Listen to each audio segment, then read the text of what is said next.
So கடந்த வாரத்துக்கு முந்தின வாரம் நம்ம மறுபடியும் ஆபிரகாமுடைய காரியத்தை நாம் தியானித்தோம். ஆபிரகாமுடைய வாழ்க்கையும் லோத்துடைய வாழ்க்கையும் நம்ம ஒரு கம்பேரிட்டிவ் ஸ்டடியாக நம்ம பார்த்துட்ருக்குறோம். இன்றைக்கும் நாம் அதே போல் ஒரு ஸ்டடியாகவே நம்ம பார்த்துட்டு லோத்தினுடைய வாழ்க்கை எப்படி முடிந்தது, ஆபிரகாமுடைய வாழ்க்கை எப்படியாக தொடர்ந்தது என்ற காரியத்தை குறித்து நாம் பார்க்க போகிறோம். அதற்கு முன்பாக நாம் ஆதாரமாக ஆண்டவர் இன்றைக்கு ஒரு கேள்வியின் மூலமாய் இந்த செய்தியை ஆரம்பிக்கும்படியாக எடுத்துக்கொள்ளலாம். ஆதியாகமத்தின் புத்தகம் 3வது அதிகாரம்,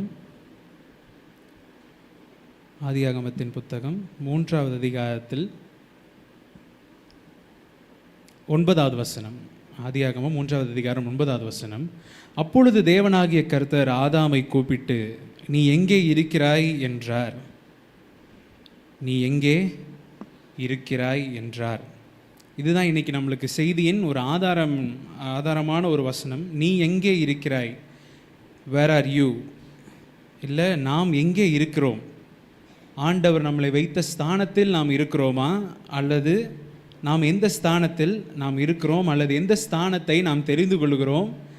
அந்த ஸ்தானத்தில் நாம் இருக்கும்போது அதன் பின்விளைவுகள், எவ்ரிதிங் ஹேஸ் அ கான்சிக்வன்ஸ். அதுதான் வாழ்க்கை தத்துவமே அதுதான். எல்லா வினைகளுக்கும் ஒரு எதிர்வினை நிச்சயமாக நம்முடைய வாழ்க்கையில் இருக்கும். நாம் எடுத்த ஏதோ நம்முடைய வாழ்க்கையில் இத்தனை வருஷம் கடந்து வந்திருக்கோம், ஆனால் 10 வருஷத்திற்கு முன்னாடி நம்ம வாழ்க்கையில் நம்ம எடுத்த ஏதோ ஒரு தீர்மானம், இல்லை எடுத்த ஏதோ ஒரு முடிவு இப்பொழுது நாம் வாழ்ந்து கொண்டிருக்கிற வாழ்க்கையில் ஒரு மாற்றத்தை, இல்லை ஒரு தாக்கத்தை இப்பொழுதுமே ஏற்படுத்தி கொண்டிருக்கிற ஒரு காரியத்தை நம்மளால் நம்ம வாழ்க்கையில் பார்க்க முடியும். அப்போ இன்றைக்கு ஆண்டவர் ஆதாரமாய் கேட்கிற ஒரு கேள்வி, நீ எங்கே இருக்கிறாய், அல்லது நம்முடைய ஆத்மாவை பார்த்தே நாம் கேட்டுக்கொள்கிற ஒரு கேள்வி, நாம் எங்கே இருக்கிறோம் அப்படின்றது நாம் முதலாவது நம்ம தியானிக்க வேண்டிய அல்லது ஒரு கருப்பொருளான ஒரு வசனம். இந்த ஆதியாகமம் 3வது அதிகாரம் 9வது வசனம். நீ எங்கே இருக்கிறாய் என்று இந்த இடத்துல ஆதாமை பார்த்து ஆண்டவர் கேட்கிற ஒரு கேள்வி. நம்ம தொடர்ந்து நம்ம ஆபிரகாமை குறித்து நாம் தியானித்து கொண்டிருக்கிற காரியத்தை பார்க்கும்போது 14வது அதிகாரத்தோடு அன்றைக்கு நம்ம முடித்தோம். 14வது அதிகாரத்தில் கடைசியில் நம்மளுக்கு என்ன நடக்குதுன்னு தெரியும். ஒரு சோதோம் கொமோரா அந்த பட்டணத்தை ஆக்கிரமிக்கும்படியாக 5 ராஜாக்கள் புறப்பட்டு வராங்க. அந்த 5 ராஜாக்கள் சோதோம் கொமோராவை முறியடித்து லோத்தினுடைய குடும்பத்தையும் சேர்த்து அவர்கள் அந்த இடத்துல அவங்க கொண்டு போயிட்டாங்க அப்படின்றதையே நம்ம பார்க்குறோம். ஏன் கொண்டு போனாங்க, அதுதான் மிக முக்கியமான ஒரு காரியம். அவர் முதலாவது 14வது அதிகாரத்தில் சோதோமுக்கு எதிரே கூடாரம் போட்டார். அப்புறமா சோதோமிலே கூடாரம் போட்டு கடைசியில் இப்போ கொண்டு போகும்போது அவர் சோதோம் தேசத்தின் குடியாகவே அவர் மாறினதின் ஒரு பிரதிபலனாக தான் அந்த இடத்துல அவருடைய வாழ்க்கை இப்பொழுது ஒரு சிறையிருப்பினுடைய நாட்களுக்குள்ளாக போக, அந்த இடத்துல லோத்துவின் மேலேயும் ஆண்டவர் ஒரு கிருபையை வச்சு அந்த இடத்துல ஆண்டவர் மீண்டுமாக இறங்கி ஒரே ஒரு வேலைக்காரனை தப்ப விட்டு அந்த வேலைக்காரன் தேடி போகிறான். ஹெப்ரோனில் இருக்கிற ஆபிரகாமை தேடி போய் அந்த இடத்துல சொல்லி, இந்த மாதிரி உங்களுடைய அண்ணன் மகன் இந்த மாதிரி பிடிபட்டு போயிட்டான் அப்படின்னு சொல்லவும் அந்த இடத்துல அவர் வராரு. கொஞ்சம் ஜனங்களை வைத்து அந்த 5 ராஜாக்களையும் முறியடித்து இவர்கள் எல்லாரையும் விடுதலையாக்கி ஒரு பெரிய மீட்பு அந்த இடத்தில் வருகிறதை நம்மளால் பார்க்க முடியுது. இப்போது 15வது அதிகாரத்திலிருந்து நம்ம தொடர்ந்து நம்ம தியானிக்கலாம். 15வது அதிகாரத்துடைய முதல் வசனத்தை வாசிங்க. 15வது அதிகாரத்தினுடைய முதல் வசனம்.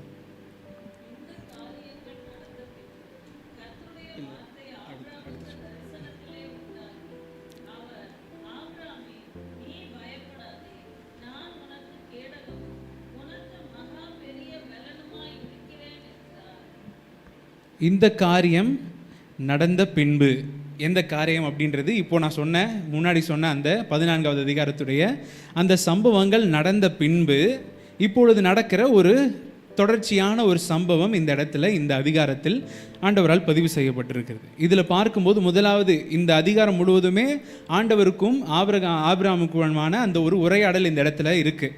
அப்போ முதலாவது ஆண்டவர் ஆரம்பிக்கிறாரு, ஆபிரகாமே நீ பயப்படாதே, நான் உனக்கு கேடகமும் உனக்கு மகா பெரிய பலனாய் இருக்கிறேன் அப்படின்னு சொல்லி ஆண்டவர் இந்த இடத்துல ஒரு காரியத்தை கொடுக்குறாரு.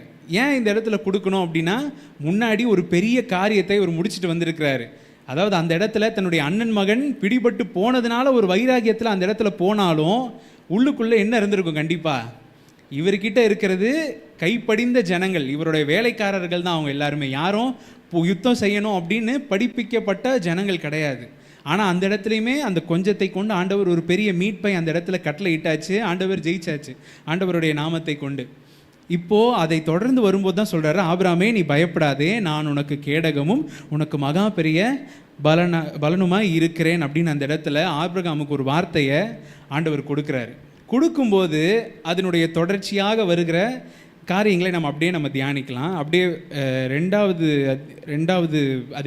வசனத்தை வாசிங்க.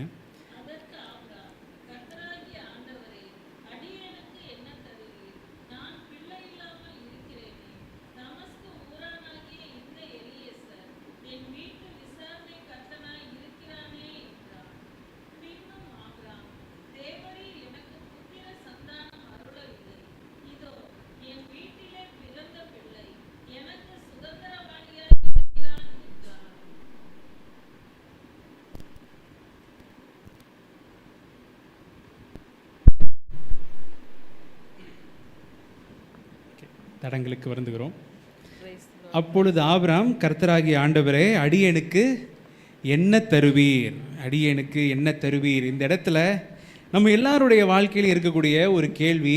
இந்த இடத்துல ஆபிரகாமும் கேட்குறாரு ஆண்டவரை பார்த்து, ஆண்டவரே அடியேனுக்கு என்ன தருவீர், இத்தனை வருஷமாக உங்களை பின்பற்றி வரேனே, ஊர் என்கிற ஊர்லேருந்து என்னை கொண்டு வந்தீங்க, அங்கே உன்னுடைய தகப்பன் வீட்டு எல்லாத்தையும் விட்டுட்டு நான் உனக்கு காண்பிக்கும் தேசத்துக்கு போ என்று சொல்லி என்னை அழைச்சிங்க, என்னை கொண்டு வந்தீங்க, இவ்வளோ தூரம் கூப்பிட்டு வந்து இப்போது இங்கே வந்து நின்றுருக்கிறேன். இப்போது என்னோடு இத்தனை வருஷம் வந்த ஒருத்தனும் இப்போ என்னை விட்டு பிரிஞ்சு போயிட்டான். இப்போ நான் தனியாக இருக்கிறேன், அடியேனுக்கு என்ன தருவீர், நான் பிள்ளை இல்லாமல் இருக்கிறேனே, தமஸ்கு ஊரானாகிய இந்த எலியேசர் என் வீட்டு விசாரணை கர்த்தனாய் இருக்கிறானே என்றான். இந்த இடத்துல பார்க்குறோம், தன்னுடைய அந்த இத்தனை நாட்கள் இத்தனை வருடங்கள் போன அந்த அலைச்சலின் ஒரு பிரதிபலனாக இந்த இடத்துல ஒரு விரக்தி அவருடைய வாழ்க்கையில் இருக்குது. அந்த விரக்தியில் இருந்து ஆண்டவரை நோக்கி அவர் சொல்லுகிற ஒரு காரியம்தான், அடியனுக்கு என்ன தருவீர் அப்படின்னு சொல்லிட்டு, என்னுடைய தமஸ்கூரனாகிய இந்த எலியேசர் என் வீட்டு விசாரணை கர்த்தனாக இருக்கிறானே அப்படின்னு சொல்லிட்டு தொடர்ச்சி உள்ள வசனத்தில் இவன் என் வீட்டிலே பிறந்தவனாக இருக்கிறான், இவனை நான் என்னுடைய சுதந்திரமாக நான் சேர்த்துக்கட்டுமா அப்படின்னு சொல்லி அவன் கேட்கும்போது தான் 4வது வசனத்தில் ஆண்டவர் வார்த்தையை கொடுக்குறாரு. அப்பொழுது கர்த்தருடைய வார்த்தை அவனுக்கு உண்டாகி, இவன் உன் சுதந்திரவாளி அல்ல, உன் கற்ப பிறப்பானவனே உனக்கு சுதந்திரவாளியாக இருப்பான், சுதந்திரவாளி ஆவான் என்று சொல்லி அந்த இடத்துல தொடர்ச்சியான ஆசீர்வாதங்களை ஆண்டவர் கொடுத்துட்டு 5வது வசனத்தில் பார்க்கும்போது தான் ஃபேமஸான ஒரு ஈவெண்ட்.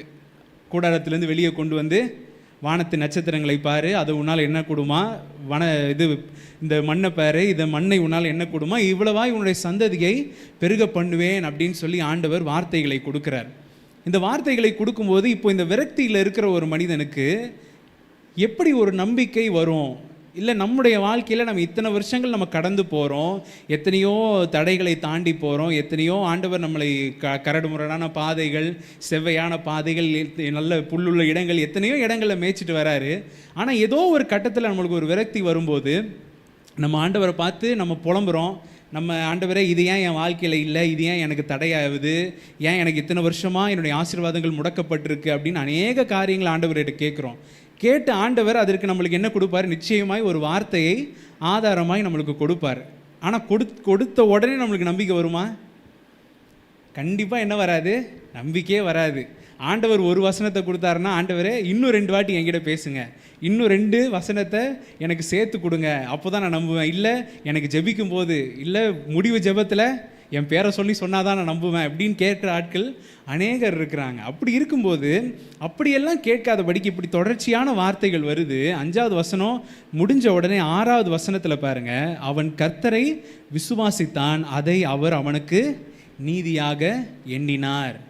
விசுவாசம் என்பது நாம் ஆண்டவர் மேல் வைத்திருக்கிற அந்த விசுவாசம், ஆண்டவர் மேல் வைத்திருக்கிற அந்த பற்றுதல், ஆண்டவர் மேல் வைத்திருக்கிற அந்த நம்பிக்கையுடைய ஒரு உச்சபட்சமான ஒரு நிலைமை தான் விசுவாசம் அப்படின்னு சொல்ல முடியும்.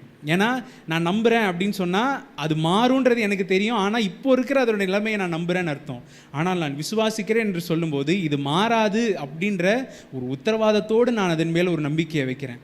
அப்படிப்பட்ட ஒரு விசுவாசத்தை இந்த இடத்துல ஆபிரகாம் ஆண்டவர் மேலே வைக்கிறாரு. வச்சது நிமித்தமாக அந்த விசுவாசம் அவனுக்கு நீதியாக எண்ணப்பட்டு, தொடர்ச்சியான வசனங்களில் பார்க்கும்போது இன்றைக்கி நிறைய வசனங்கள் தான் நான் நோட் பண்ணிட்டு வந்திருக்கேன். அந்த வசனங்கள் தொடர்ச்சியாக நம்ம பார்க்கும்போது ஆண்டவர் வாக்குத்தத்தங்களை கொடுக்குறார். வாக்குத்தத்தங்களை கொடுத்து இப்பொழுது நீ இருக்கிற இந்த எல்லா தேசத்தையும், உன்னை சுற்றி இருக்கிற தேசம் எல்லாத்தையுமே உனக்கு நான் சுதந்திரமாக கொடுப்பேன் அப்படின்னு சொல்லி ஆண்டவர் அந்த இடத்துல அவனுக்கு வாக்குத்தத்தங்களை கொடுக்குறார். கொடுக்கும்போது மறுபடியுமாக ஒரு சந்தேகம் ஆபிரகாமுக்கு வருது. இதை நான் எப்படி அறிஞ்சு கொள்ள முடியும் அப்படின்றத கேட்கும்போது ஆண்டவர் சில பலியிடக்கூடிய காரியங்கள் எல்லாம் அந்த இடத்துல சொல்லி பெரிய அந்த வசனங்கள் எல்லாம் ரொம்ப நீண்ட வசனங்களாக அந்த இடத்துல போயிட்டு தான் கடைசியில் ஆண்டவர் உறுதிப்படுத்திட்டு இந்த இடத்துல பார்க்கும்போது 13வது அதிகாரத்திலிருந்து 13வது வசனத்திலிருந்து 21வது வசனம் வரைக்கும் நம்ம பார்க்கும்போது வெறும் 13வது வசனத்தை மட்டும் வாசிங்க. அப்பொழுது அவர் ஆபிராமை நோக்கி, உன் சந்ததியார் தங்களுடையதல்லாத அந்நிய தேசத்திலே பரதேசிகளாய் இருந்து அத்தேசத்தாரை சேவிப்பார்கள் என்றும் அவர்களால் 400 வருஷம் உபத்திரவப்படுவார்கள் என்றும் நீ நிச்சயமாய் அறிய கடவாய். இந்த இடத்துல ஆண்டவர் எவ்வளோ ஃபியூச்சரிஸ்டிக்காக இல்லை எவ்வளோ ஒரு தொலைநோக்கு பார்வையோடு இந்த இடத்துல ஆபிரகாமுக்கு வார்த்தையை கொடுக்குறாருன்னு சொன்னால், ஆபிரகாமை கூப்பிடும்போது உன்னை பெரிய ஜாதி ஆக்குவேன், உன் பேரை பெருமைப்படுத்துவேன், நீ ஆசீர்வாதமாக இருப்பா, எல்லாத்தையும் சொல்லியாச்சு. ஆனால் இப்போ சொல்கிறார் ஆண்டவர் சொல்கிற காரியம்தான், உன்னுடைய சந்ததியார் என்ன பண்ணுவாங்க, அந்நிய தேசத்தில் இருப்பாங்க, அவங்க சிறைப்பட்டு போவாங்க, 400 வருஷம் உபத்திரவப்படுவாங்க, எல்லாமே இருக்கும். தொடர்ச்சியான வசனங்களை பார்க்கும்போது சேவிப்பாங்க, அவங்களை குடும்பப்படுத்துவாங்க, எல்லாமே நடக்கும். ஆனால் பொருட்களோடு திரும்பி வருவார்கள், அவங்க சமாதானத்தோடு ஜீவனம் பண்ணுவாங்க. 4 தலைமுறை தள்ளி இதே இடத்திற்கு நான் உனக்கு இப்போ நீ இருக்கிற இந்த ஸ்தலத்திற்கே அவங்க திரும்பி வருவாங்க அப்படின்னு சொல்லி இப்போ யார்கிட்ட சொல்கிறாரு? பிள்ளை இல்லாது இருக்கிற ஒரு ஆபிரகாம் கிட்ட ஆண்டவர் இந்த வார்த்தைகளை பயங்கரமாக சொல்கிறாரு. நம்முடைய வாழ்க்கையிலையும் சில நேரத்தில் ஆண்டவரை நம்புவதற்கு எந்த ஒரு சூழ்நிலையுமே இல்லாமல், இல்லை ஆண்டவர் சொன்ன வார்த்தையை மட்டுமே பிடிச்சிக்கிட்டு வேறு எந்த காரியத்தின் மேலேயும் நம்ம ஒரு நம்பிக்கை வைக்காமல் இருக்கும்போது வார்த்தைகள் பயங்கரமாக வரும். ஆனால் அதற்கான எந்த ஒரு அறிகுறிகளுமே இல்லை. ஆண்டவர் இப்போது ஒருவேளை ஆண்டவர் இப்போ ஈசாக்கு இருந்திருந்தாலோ, இல்லை ஆபிரகாமுக்கு ஒரு 4-5 குமாரத்திகள்லாம் சேர்ந்து இருந்திருந்தாங்கன்னா இந்த வார்த்தையை நம்ப முடியும். ஆனால் இந்த இடத்துல எதுவுமே இல்லை. ஆனால் இந்த இடத்துல ஆண்டவர் ஒரு பயங்கரமான ஒரு தீர்க்க தரிசனத்தை நடக்க போகிற காரியங்களை இந்த இடத்துல அவனுக்கு விவரித்து அவர் சொல்லி இந்த அதிகாரங்கள் தொடர்ச்சியாக முடியுது. 15வது அதிகாரத்தில் இந்த காரியங்கள் எல்லாமே இப்போது தொடர்ச்சியான ஒரு 5 அதிகாரங்களை நம்ம பார்க்க போகிறோம். இந்த 5 அதிகாரத்திலையுமே நம்ம ஆபிரகாமை குறித்து ஏன் இந்த இடத்துல ஒரு வசனமாக நம்ம இன்றைக்கு பார்க்குறோம் அப்படின்னு சொன்னால், ஆபிரகாமை ஆண்டவர் எங்கே இருக்க சொன்னார்? எந்த தேசத்திற்கு போக சொன்னார்? நான் உனக்கு காண்பிக்கும் தேசத்திற்கு போகணும்னு சொல்லி கடைசியில் ஹெப்ரோனில் கானான் அந்த தேசத்திலேயே ஆண்டவர் கொண்டு வந்து இப்போ அமர்த்தி அந்த இடத்துல இருக்கும்படியாக சொன்னார். இவர் திரும்பியுமாக நெகேவுக்கு போய் எகிப்திற்கு போய் இப்போ திரும்பி வந்து ஆண்டவர் சொன்ன அதே இடத்துல தான் இருக்கிறாரு. நம்ம கடந்த வாரங்களில் பார்க்கும்போதும் லோத்துவை இவர் மீட்டு கொண்டு வர அந்த வேலைக்காரன் தேடி வரும்போதும் அதே ஸ்தானத்தில் தான் இருக்கிறாரு. எங்கே? லோத்துக்கிட்ட இவர் சொல்கிறாருல ஒரு இடத்துல, நீ உன்னுடைய கண்களை ஏறெடுத்து பாரு, நீ எந்த டைரெக்ஷனில் போறியோ அதற்கு ஆப்போசிட் டைரெக்ஷனில் நான் போகிறேன் அப்படின்னு சொல்லி அந்த இடத்துல அவர்கள் பிரிந்து போகும்போது எந்த இடத்துல ஆண்டவர் இவருக்கு ஒரு வாக்குத்தத்தத்தை கொடுத்து அமர சொன்னாரோ அதே இடத்துல தான் ஆபிரகாம் இருக்கிறார். வேற எந்த இடத்துக்கும் போகலை. அதே இடத்துல ஆண்டவர் எங்கே சொன்னாரோ அங்கேருந்து கொஞ்சம் கூட அச்சு மாறாமல் அந்த இடத்துல இருக்கிற ஒரு ஆபிரகாம். இந்த ஆபிரகாமுக்கு இப்போ கண்களுக்கு முன்பாக ஆசீர்வாதமும் இல்லை, எங்கேயும் ஆண்டவர் போகவும் சொல்லலை, இங்கேயே இருன்னு சொல்லிட்டாரு. இப்போ எந்த ஒரு வாழ்க்கையில் ஒரு மாற்றமுமே இல்லாமல் ஒரே இடத்துல இருக்கிறார். இப்போது நம்ம வீடு கட்டி நம்ம ஒரு இடத்துல இருக்கிறதுக்கும் இந்த இடத்துல இவர்கள் இருந்த நாட்களில் கூடாரங்கள் தான். அப்போது கூடாரத்தில் இருக்கிறதுக்கும், அதுவும் பாலைவன வெயிலில் ஒரு கூடாரத்தில் இருக்கணும் அப்படின்னு சொன்னால் என்ன நிலைமை இருக்கும் அந்த இடத்துல. ஆனால் அதனின் மத்தியில் இவ்வளவு காரியங்கள் எதிராக இருக்கும்போதும் ஆண்டவர் சொன்ன அந்த இடத்துல நீ எங்கே இருக்கிறாய் என்று ஆண்டவர் இன்றைக்கு நம்மளுக்கு செய்தியில் கொடுத்த அந்த ஆதாரமான வசனத்திற்கு பிரகாரமாக இந்த இடத்துல பார்க்கும்போது ஆபிரகாம் எங்கே தான் இருக்கிறாரு? ஆண்டவர் தனக்கு வாக்கு பண்ண இடத்துல, ஆண்டவர் தன்னை இருக்க சொன்ன இடத்துல, எந்த ஸ்தானத்தில் ஆண்டவர் அவரை வைத்தாரோ அதே ஸ்தானத்தில் ஆண்டவருக்காக காத்திருக்கிற ஒரு ஆபிரகாமை குறித்து நம்ம பார்க்குறோம்.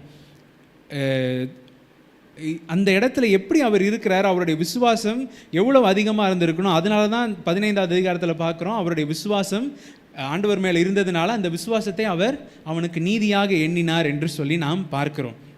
இப்போ ஓகே, இவ்வளோ விசுவாசம், ஆண்டவர் மேலே நம்பிக்கை, ஓகே, வானத்தின் நட்சத்திரங்களை பார்த்தாச்சு, பூமியின் மணலை பார்த்தாச்சு, ஆண்டவர்கிட்ட வாக்குத்தத்தத்தை பெற்றுக்கொண்டாச்சு, எல்லாம் நடந்தாலும் இப்போ 16வது அதிகாரத்திற்கு வரும்போது 16வது அதிகாரத்தின் சம்பவங்கள் ஆகாரை சேர்த்து கொள்ளும்படியாக இந்த இடத்துல யார் சொல்கிறா? சாராள் ஆபிரகாமுக்கு ஒரு அறிவுரையை கூறுகிறார். அந்த காலகட்டத்தில் பார்க்கும்போது, இது சரித்திர பிரகாரமாய் பார்க்கும்போது, ஒரு மனைவி இருக்கும்போது, அவர்களுக்கு திருமணமாகி பிள்ளை இல்லாத ஒரு சூழ்நிலை வரும்போது, இல்லை ஒரு குறிப்பிட்ட வருடங்கள் கடந்து பிள்ளை இல்லை அப்படின்ற ஒரு நிலைமை வந்துருச்சு அப்படின்னு சொன்னால், அந்த மனைவி அவர்களுடைய சகோதரிகளையோ அல்லது வேறு பெண்களை தங்களுடைய கணவருக்கு மனம் முடித்து கொடுக்கணும். அவர்களே அதை பார்க்கணும். பார்த்து தங்களுடைய சந்ததி, ஏன்னா யூத மார்க்க நம்மளுக்கு நல்லா தெரியும், ஆண்களை மட்டுமே முக்கியத்துவப்படுத்துகிற ஒரு காரியம். அந்த ஆண்களுடைய சந்ததியின் பெருக்கத்தை ரொம்பவே அவங்க முதன்மைப்படுத்தி அவங்க கொண்டு போவாங்க. அப்படி இருக்கும்போது தங்களால் ஒரு சந்ததியை தங்களுடைய கணவருக்கு கொடுக்க முடியல அப்படின்ற ஒரு நிலைமை வரும்போது, அவர்கள் நிச்சயமாய் வேற ஒரு பெண்ணை அந்த இடத்துல சேர்த்து வைத்து அவர்கள் சந்ததியின் பெருக்கத்தை உண்டு பண்ணி தான் ஆக வேண்டும். இது அவர்கள் மேல் இருக்கிற ஒரு கட்டளை. இது ஆண்டவர் கொடுத்த பிரமாணத்திற்கு சரியானதா? சொல்லுங்க, இது ஆண்டவர் கொடுத்த பிரமாணத்திற்கு சரியானதா? இல்லை. ஆனால் இவர்கள் இன்னும் தங்களுடைய பழைய வழிகளிலேயே அவங்க இருக்கிறாங்க. இந்த வார்த்தையை ஞாபகம் வச்சுக்கோங்க. அவர்கள் இன்னும் தங்களுடைய பழைய வழிகளில் அவர்கள் நீடித்து இருக்கிறார்கள். பழைய வழினா என்ன? ஊர் என்கிற கல்தேயர் தேசத்தில் அவங்க இருந்த அந்த முறைமையின்படி தான் அவங்க இன்னும் என்ன பண்ணுறாங்க, அவர்களுடைய வாழ்க்கை இருக்குது. இத்தனை வருஷம் ஆண்டவருடைய வார்த்தையில் வந்தாலும், இத்தனை வருஷமாக ரட்சிக்கப்பட்டிருந்தாலும், இத்தனை வருஷமாக வேதத்தை வாசித்து எல்லாத்தையும் பண்ணாலும், திருமணம்னு வரும்போது 4 நட்சத்திரம் பார்க்குறது, இது செட் ஆகுமா, அது ஒட்டுமா, இது வெட்டுமா, எல்லாத்தையும் பார்க்குற நிலைமை எங்கே வருது? எல்லாருடைய ஒரிஜினாலிட்டி எங்கே தெரியும் அப்படின்னா, கல்யாணத்தில் நல்ல வெளிச்சமாக டக்குன்னு ஒரு ஃபோக்கஸ் லைட் போட்ட மாதிரி எல்லாருடைய வாழ்க்கையும் பளிச்சுன்னு அந்த இடத்துல மாட்டிடுது.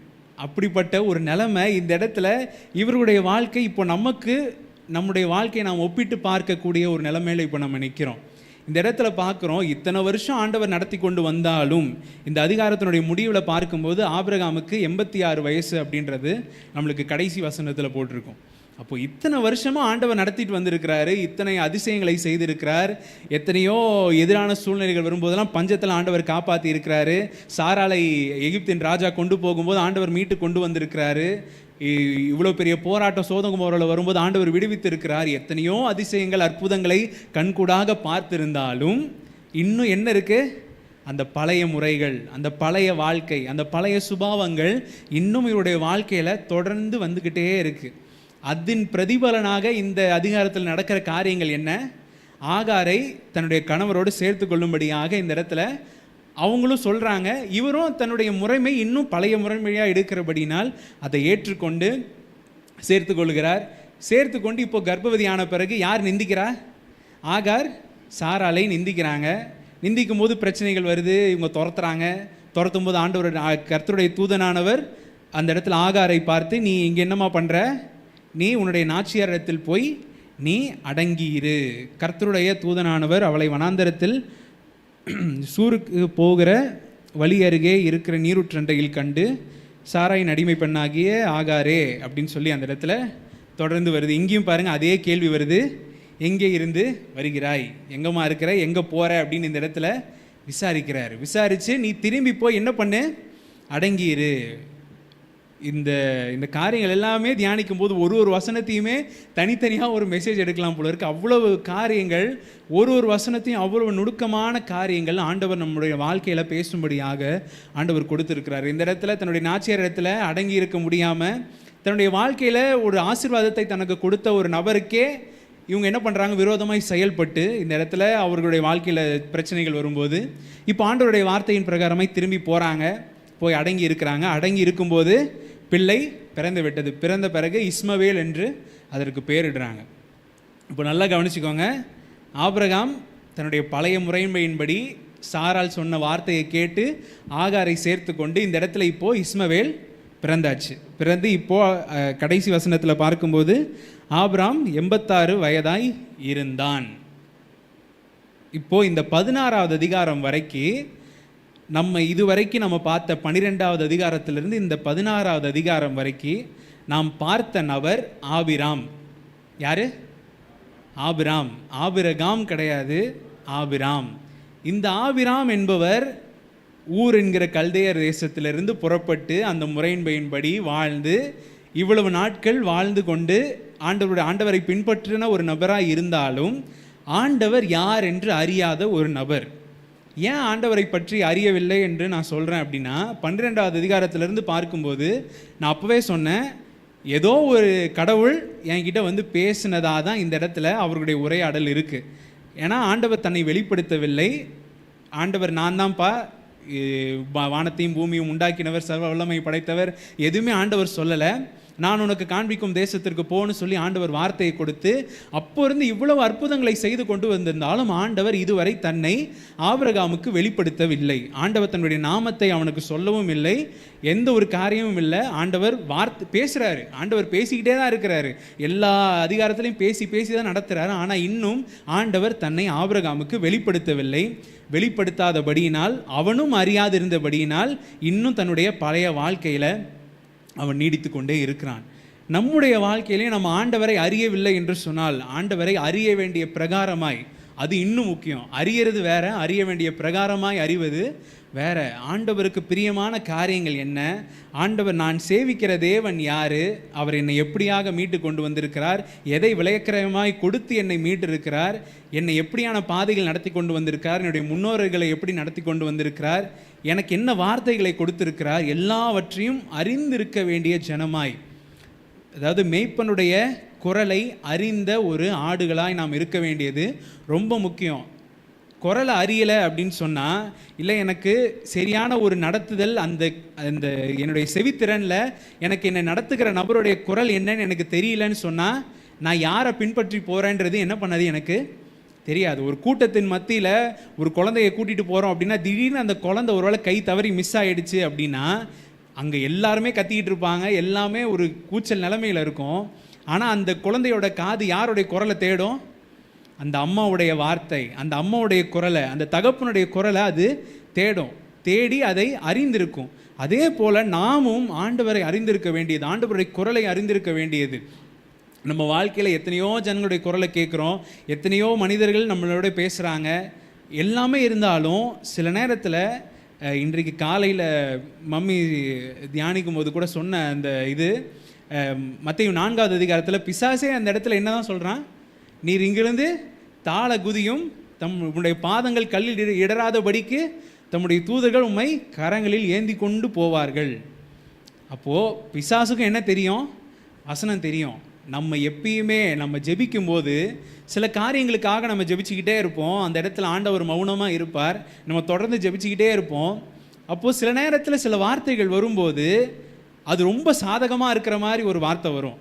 அப்போது நாம் அதை கவனித்து பார்க்க வேண்டியது ரொம்ப ரொம்ப முக்கியம். இது உண்மையிலேயே ஆண்டவருடைய வார்த்தையா, இல்லை இந்த 3வது மனுஷன் ஒருத்தன் உள்ளே வந்து என்கிட்ட பேசுகிறானா அப்படின்றதை நாம் அறிந்திருக்க வேண்டியது ரொம்ப முக்கியம். அதை நம்ம எப்போ அறிய முடியும் அப்படின்னு சொன்னால், ஆண்டவரை நாம் அறிய வேண்டிய பிரகாரமாய் நாம் அறியும் போது, அப்பொழுது இது உண்மையிலேயே என்னுடைய மேய்ப்பனுடைய குரலா, இதை என்னை நடத்துகிற ஆண்டவருடைய குரலா, இல்லை வேற ஒருத்தர் என்கிட்ட உள்ளே வந்து என்ன வேற வழியில் திருப்ப பார்க்குறானா அப்படின்றது ரொம்ப முக்கியம். இந்த 17வது அதிகாரத்தில் தான் ஆண்டவர் ஆபிரகாமுக்கு தன்னை வெளிப்படுத்துகிறார். 1வது வசனத்தை நம்ம பார்க்கும்போது, ஆபிரகாமுக்கு இப்போது கடந்த அதிகாரத்தை பார்த்தோம், கடந்த அதிகாரத்தினுடைய கடைசி வசனத்தில் 86 வயசு. ஆனால் இந்த 17வது அதிகாரத்தினுடைய முதல் வசனத்தை வாசிங்க, 17:1. ஆபிராம் 99 வயதான போது கர்த்தர் ஆபிராமுக்கு தரிசனமாகி. போதும், 99 வயசு ஆயிடுச்சு. எத்தனை நாட்கள் கடந்து போயிடுச்சு சொல்லுங்கள் பார்ப்போம். மேக்ஸில் யாராவது டாப்பராக இருந்தீங்கன்னா சொல்லுங்கள். எனக்கு உண்மையிலே தெரியல, நானே டக்குன்னு இந்த கேள்வியை கேட்டுட்டேன், நானே நோட் பண்ணல. 13 கரெக்டா? ஓகே. அப்போது இத்தனை வருடங்கள் கழித்து இப்பொழுது இந்த 17வது அதிகாரத்தில் இந்த முதல் வசனத்தில் ஆண்டவர் தன்னை இந்த இடத்துல ஆபிரகாமுக்கு வெளிப்படுத்துகிறார். என்னவென்று சொன்னால், கர்த்தர் ஆபிரகாமுக்கு தரிசனமாகி, நான் சர்வ வல்லமை உள்ள தேவன், நீ எனக்கு முன்பாக நடந்து கொண்டு உத்தமனாய் இரு. நான் சர்வ வல்லமை உள்ள தேவன், எல்ஷடாய். எல்ஷடாய் என்பதற்கு அர்த்தம் சர்வ வல்லமையுள்ள தேவன். இந்த இடத்துல ஆண்டவர் தன்னை அந்த இடத்துல வெளிப்படுத்துகிறார். நான் சர்வ வல்லமையுள்ள தேவன், நீ எனக்கு முன்பாக நடந்து கொண்டு உத்தமனாயிரு. இந்த சர்வ வல்லமை உள்ள தேவன் அப்படின்ற இந்த வார்த்தை உண்மையிலேயே எல்ஷடாய் என்கிற ஆண்டவருடைய அந்த நாமத்திற்கு ஒப்பிடத்தக்க ஒரு வார்த்தையா அப்படின்னு சொன்னால் அது சரியான ஒரு வார்த்தை கிடையாது. இந்த எல்ஷடாய் அப்படின்ற அந்த வார்த்தைக்கு நம்ம ஆண்டவருக்கு எத்தனையோ நாமங்கள் இருக்குது. அவன் நம்ம பாட்டே பாடுறோம்ல, யெகோவா தேவனுக்கு 1000 நாமங்கள், எதை சொல்லி பாடிடுவேன் அப்படின்னு நம்ம சொல்கிற மாதிரி அத்தனை நாமங்கள் ஆண்டவருக்கு இருக்குது. எல்ரோயி, எல்ஷடாய், எபினேசர் எல்லாமே நம்ம சொல்கிறோம். வேத வல்லுநர்கள் சொல்லுகிற காரியம், இந்த எல்ஷடாய் அப்படின்ற இந்த ஒரு வார்த்தைக்குள்ள அத்தனை நாமங்களையும் சேர்த்து வச்சா மட்டும்தான் ஆண்டவருடைய அந்த வல்லமை என்னன்றதை நம்மளால் பார்க்க முடியுமா. நம்ம வெறுமாய் இந்த இடத்துல சர்வ வல்லமையுள்ள தேவன் அப்படின்னு நம்மளுக்கு படிக்கும்போது அது ஒரு பெரிய ஒரு காரியமாய் தெரியவில்லை. ஏன்னா சர்வ வல்லமை அப்படின்னா ஓகே, ஆண்டவர் எல்லாவற்றையும் செய்வார் அப்படின்றது போல இருந்தாலும் ஆண்டவருடைய எல்லா நாமங்களையும் ஒரே நாமத்திற்குள்ளே அடக்கணும் அப்படின்னு சொன்னால் அதற்கு இருக்கக்கூடிய ஒரே வார்த்தை இந்த எல்ஷடா என்கிற ஆண்டவருடைய அந்த நாமம். அதை கொண்டு தான் இந்த இடத்துல ஆபிரகாமுக்கு தன்னை ஆண்டவர் வெளிப்படுத்துகிறார். நான் எல்ஷடாய், நீ எனக்கு முன்பாக நடந்து கொண்டு உத்தமனாயிரு. நீ எனக்கு முன்பாக நடந்து கொண்டு உத்தமனாயிரு. இந்த இடத்துல இது ஒரு அஃபர்மேட்டிவ் ஸ்டேட்மெண்ட்டாக இருந்தாலும் இது ஒரு வார்னிங். இந்த இடத்துல ஆண்டவர், ஏன்னா கடந்த நாட்கள் நடந்த எல்லா காரியமும் ஆண்டவருக்கு தெரியும். இவர் போன அதிகாரம் வரைக்கும் என்ன வாழ்க்கை வாழ்ந்துக்கிட்டு இருக்கிறாரு? ஊர் என்கிற கல்தேயர் தேசத்தில் இருந்த அந்த முறையின்படி வாழ்ந்து கொண்டிருக்கிற இந்த நபருக்கு இப்பொழுது ஆண்டவர் தன்னை வெளிப்படுத்தி இந்த இடத்துல ஆண்டவர் சொல்கிற காரியம், நீ எனக்கு முன்பாக நடந்து கொண்டு உத்தமனா இரு. இதுக்கு முன்பாக நீ வாழ்ந்த வாழ்க்கை இல்லைப்பா, இதுக்கு முன்பாக நீ கடந்து வந்த பாதைகள் கிடையாது, இதுக்கு முன்பாக நீ பின்பற்றி கொண்டு வந்த முறைமையின்படி கிடையாது. இதற்கு பின்பாக நீ பண்ண வேண்டிய காரியம் என்ன? நீ எனக்கு முன்பாக நடந்து நான் சொல்கிற காரியத்தில் நான் சொல்கிற வழியில் நீ நடந்து எனக்கு முன்பாக நடந்து கொண்டு உத்தமனா இரு. நான் உனக்கும் எனக்கும் நடுவாக ஒரு உடன்படிக்கையை ஏற்படுத்தி உன்னை மிகவும் திரளாய் பெருக பண்ணுவேன் என்றார். அப்போது அவர் முகம் குப்புற விழுந்து ஆண்டவரோடு பேசி அந்த இடத்துல ஒரு பெரிய கான்வர்சேஷன் அந்த இடத்துல நடக்கிறத நம்மளால் பார்க்க முடியும். அப்போது இந்த இடத்துல ஆண்டவர் தன்னை வெளிப்படுத்தி இந்த இடத்துல இதுவரைக்கு ஆபிரகாமுடைய வாழ்க்கையில் ஆண்டவர் தன்னை இதுவரைக்கும் நடத்தி கொண்டு வந்த தேவன் யார் என்று அறியாமல் இருந்த இந்த ஒரு ஆபிரகாமுக்கு ஆண்டவர் இப்பொழுது அவனிடத்துல தன்னை ஆண்டவர் வெளிப்படுத்தி 5வது அதிகாரத்தில் தான் ஆபிரகாமுடைய வாழ்க்கையில் ஒரு பெரிய மாற்றம் ஏற்படுது. இதுவரைக்கு பழைய வாழ்க்கை வாழ்ந்து கொண்டிருந்த ஒரு ஆபிரகாம், இதுவரைக்கு பழைய முறையின்படி வாழ்ந்து கொண்டு வந்தவன், பழைய காரியத்தையும் தான் வாழ்க்கையில் வச்சுக்கிட்டே வந்த ஒரு நபர்கிட்ட இப்பொழுது ஆண்டவர் சொல்கிற காரியம், இனி உன் பேர் ஆபிரகாம் எனப்படாமல் நான் உன்னை திரளான ஜாதிகளுக்கு தகப்பனாக ஏற்படுத்தினபடியினால் உன் பேர் ஆபிரகாம் எனப்படும் அப்படின்னு சொல்லி ஆண்டவர் இந்த இடத்துல தன்னை வெளிப்படுத்தினது மட்டும் இல்லை, இந்த இடத்துல ஆபிரகாமுடைய வாழ்க்கையில் ஒரு மாற்றத்தை ஆண்டவர் கொண்டு வரார். இந்த 5வது வசனத்தில் இது முடிஞ்சாலும் 15வது வசனத்தில் பார்க்கும்போது 16வது வசனம் நினைக்கிறேன், 15வது வசனம் தான். பின்னும் தேவன் ஆபிரகாமை நோக்கி, உன் மனைவி சாராயை இனி சாராய் என்று அலையாதிருப்பாயாக, சாராள் என்பது அவளுக்கு பேராயிருக்கும். இந்த இடத்துல 2 பேருக்குமே ஆண்டவர் என்ன பண்ணுறாரு? பேரை மாற்றுறாரு. நம்ம எப்பயுமே என்ன பண்ணுவோம்? ஞானஸ்நானம் கொடுக்கும்போது உங்களுக்கு ஏதாவது பேர் மாற்றணுமா அப்படின்னு கேட்டு அந்த இடத்துல மாற்றுற வழக்கம் உண்டு. அதை மாற்றுறதுக்கான அநேக காரியங்கள் இருந்தாலும் இந்த இடத்துல அந்த பெயர் மாற்றம் இல்லை அந்த ஞானஸ்நானம் இல்லை ஆண்டவரோடு செய்யக்கூடிய அந்த உடன்படிக்கை, இந்த இடத்துல ஆண்டவர் உடன்படிக்கை செய்யும்படியாக தான் ஆண்டவர் வந்திருக்கிறார். 2வது வசனத்தில் நம்ம பார்க்கும்போது, நான் உனக்கும் எனக்கும் நடுவாக என் உடன்படிக்கையை ஏற்படுத்தி. இத்தனை வருஷம் ஆண்டவர் நடத்திட்டு வந்துட்டாரு, நடத்தி கொண்டு வந்தாலும் இப்பொழுது ஆண்டவர் ஏன் தன்னை வெளிப்படுத்துகிறார் என்று சொன்னால், இத்தனை நாட்கள் ஆபிரகாம் தன்னுடைய வார்த்தைகளை பின்பற்றி வருகிறதை ஆண்டவர் கவனித்து பார்த்து இப்பொழுது தன்னை வெளிப்படுத்தி தன்னுடைய நாமத்தை அவனுக்கு சொல்கிறார். நம்மளே என்ன பண்ணுவோம்? நம்ம யாரையாவது நம்ம பார்க்குறோம் அப்படின்னு சொன்னால் நம்ம கடந்து போகிற ஒரு நபர்கிட்ட நம்ம கூப்பிட்டு போய் நம்ம பேரை சொல்லுவோமா? இது என்னுடைய பேர், நீங்கள் எப்படி இருக்கிறீங்க, உங்கள் பேர் என்னன்னு கேட்போமா? ரோட்டில் எத்தனையோ பேர் நம்மளை கடந்து போகிறாங்க, எத்தனையோ பேரை பார்க்குறோம், எத்தனையோ வேலை ஸ்தலங்களுக்கு போகிறோம், எல்லாமே இருந்தாலும் நம்ம யார்கிட்ட நம்மளாக போய் நம்மளை அந்த இடத்துல ஒற்றுமைப்படுத்தி கொள்வோம், இல்லை யார்கிட்ட போய் நம்மளே நம்முடைய பேரை சொல்லி நம்ம அறிமுகப்படுத்துவோம்? நமக்கு யார்கிட்ட நம்ம நெருங்கி பழகணும்னு நம்ம நினைக்கிறோமோ, இல்லை யார் நம்மளுக்கு நம்முடைய வாழ்க்கையில் ரொம்ப தேவைன்னு நினைக்கிறோமோ, இல்லை யார் என் வாழ்க்கையில் என்னோட இதுவரைக்கும் என் கூட பயணிக்கல, ஆனால் இனிமேல் என் கூட ஒரு நல்ல உறவில் இவங்க இருக்கணும்னு நம்ம யாரை நினைக்கிறோமோ அவர்களிட்ட தான் நம்ம என்ன பண்ணுவோம், நம்ம பேரை போய் சொல்லி, இது என் பேர், நீங்கள் யார், உங்கள் பேர் என்ன, எங்கேருந்து வரீங்க, எல்லாமே நம்ம என்ன பண்ணுவோம், விசாரிப்போம். இந்த இடத்துல அப்படி தான் ஆண்டவர் இத்தனை நாட்கள் தன்னுடைய வார்த்தைகளை கொண்டு ஆபிரகாமை நடத்தியிருந்தாலும் இப்பொழுது ஆபிரகாமோடு ஒரு உறவை ஏற்படுத்தி கொள்ளும்படியாக, ஒரு உடன்படிக்கையை ஏற்படுத்தி கொள்ளும்படியாக தன்னை வெளிப்படுத்தி, நான் எல்ஷடா என்று சொல்லி ஆண்டவர் தன்னுடைய நாமத்தை கொடுத்து இந்த இடத்துல ஆபிரகாமோடு ஒரு உடன்படிக்கையை செய்யும்படியாக வந்து தான் இந்த இடத்துல தன்னை வெளிப்படுத்தி இந்த இடத்துல ஒரு பேர் மாற்றத்தை உண்டு பண்ணுகிறார். பேர் மாற்றத்தை உண்டு பண்ணும்போது இது வெறும் ஒரு பேர் மாற்றம் கிடையாது, பழைய வாழ்க்கையிலிருந்து ஒரு புதிய வாழ்க்கை, ஒரு புதிய மாற்றம். நம்ம ஞானஸ்நானத்துக்கு அடையாளமாக நம்ம என்ன சொல்கிறோம், தண்ணீரில் முக்கும்போது பாவத்திற்கென்று மரித்து நீதிக்கென்று பிழைக்கும்படியாக நம்முடைய வாழ்க்கை ஒரு மாற்றத்திற்குள்ளாக கடந்து போகுது.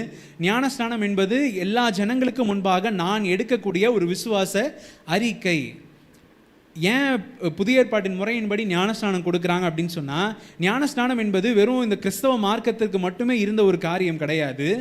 நம்ம 5வது அதிகாரம் மத்தேயுவில் பார்க்கும்போதே, நம்ம 4வது அதிகாரம் தான், யோவான் ஸ்நானகன் என்ன பண்ணுறாரு, 3வது அதிகாரம் நினைக்கிறேன், அதில் பார்க்கும்போது இந்த யோவான் ஸ்நானகன் அப்போவே ஞானஸ்நானம் கொடுக்குறாரு. அவர் அப்போ என்ன எல்லாரையும் கிறிஸ்தவ மார்க்கத்துக்காக மாற்றிட்டு இருந்தார் கிடையாது.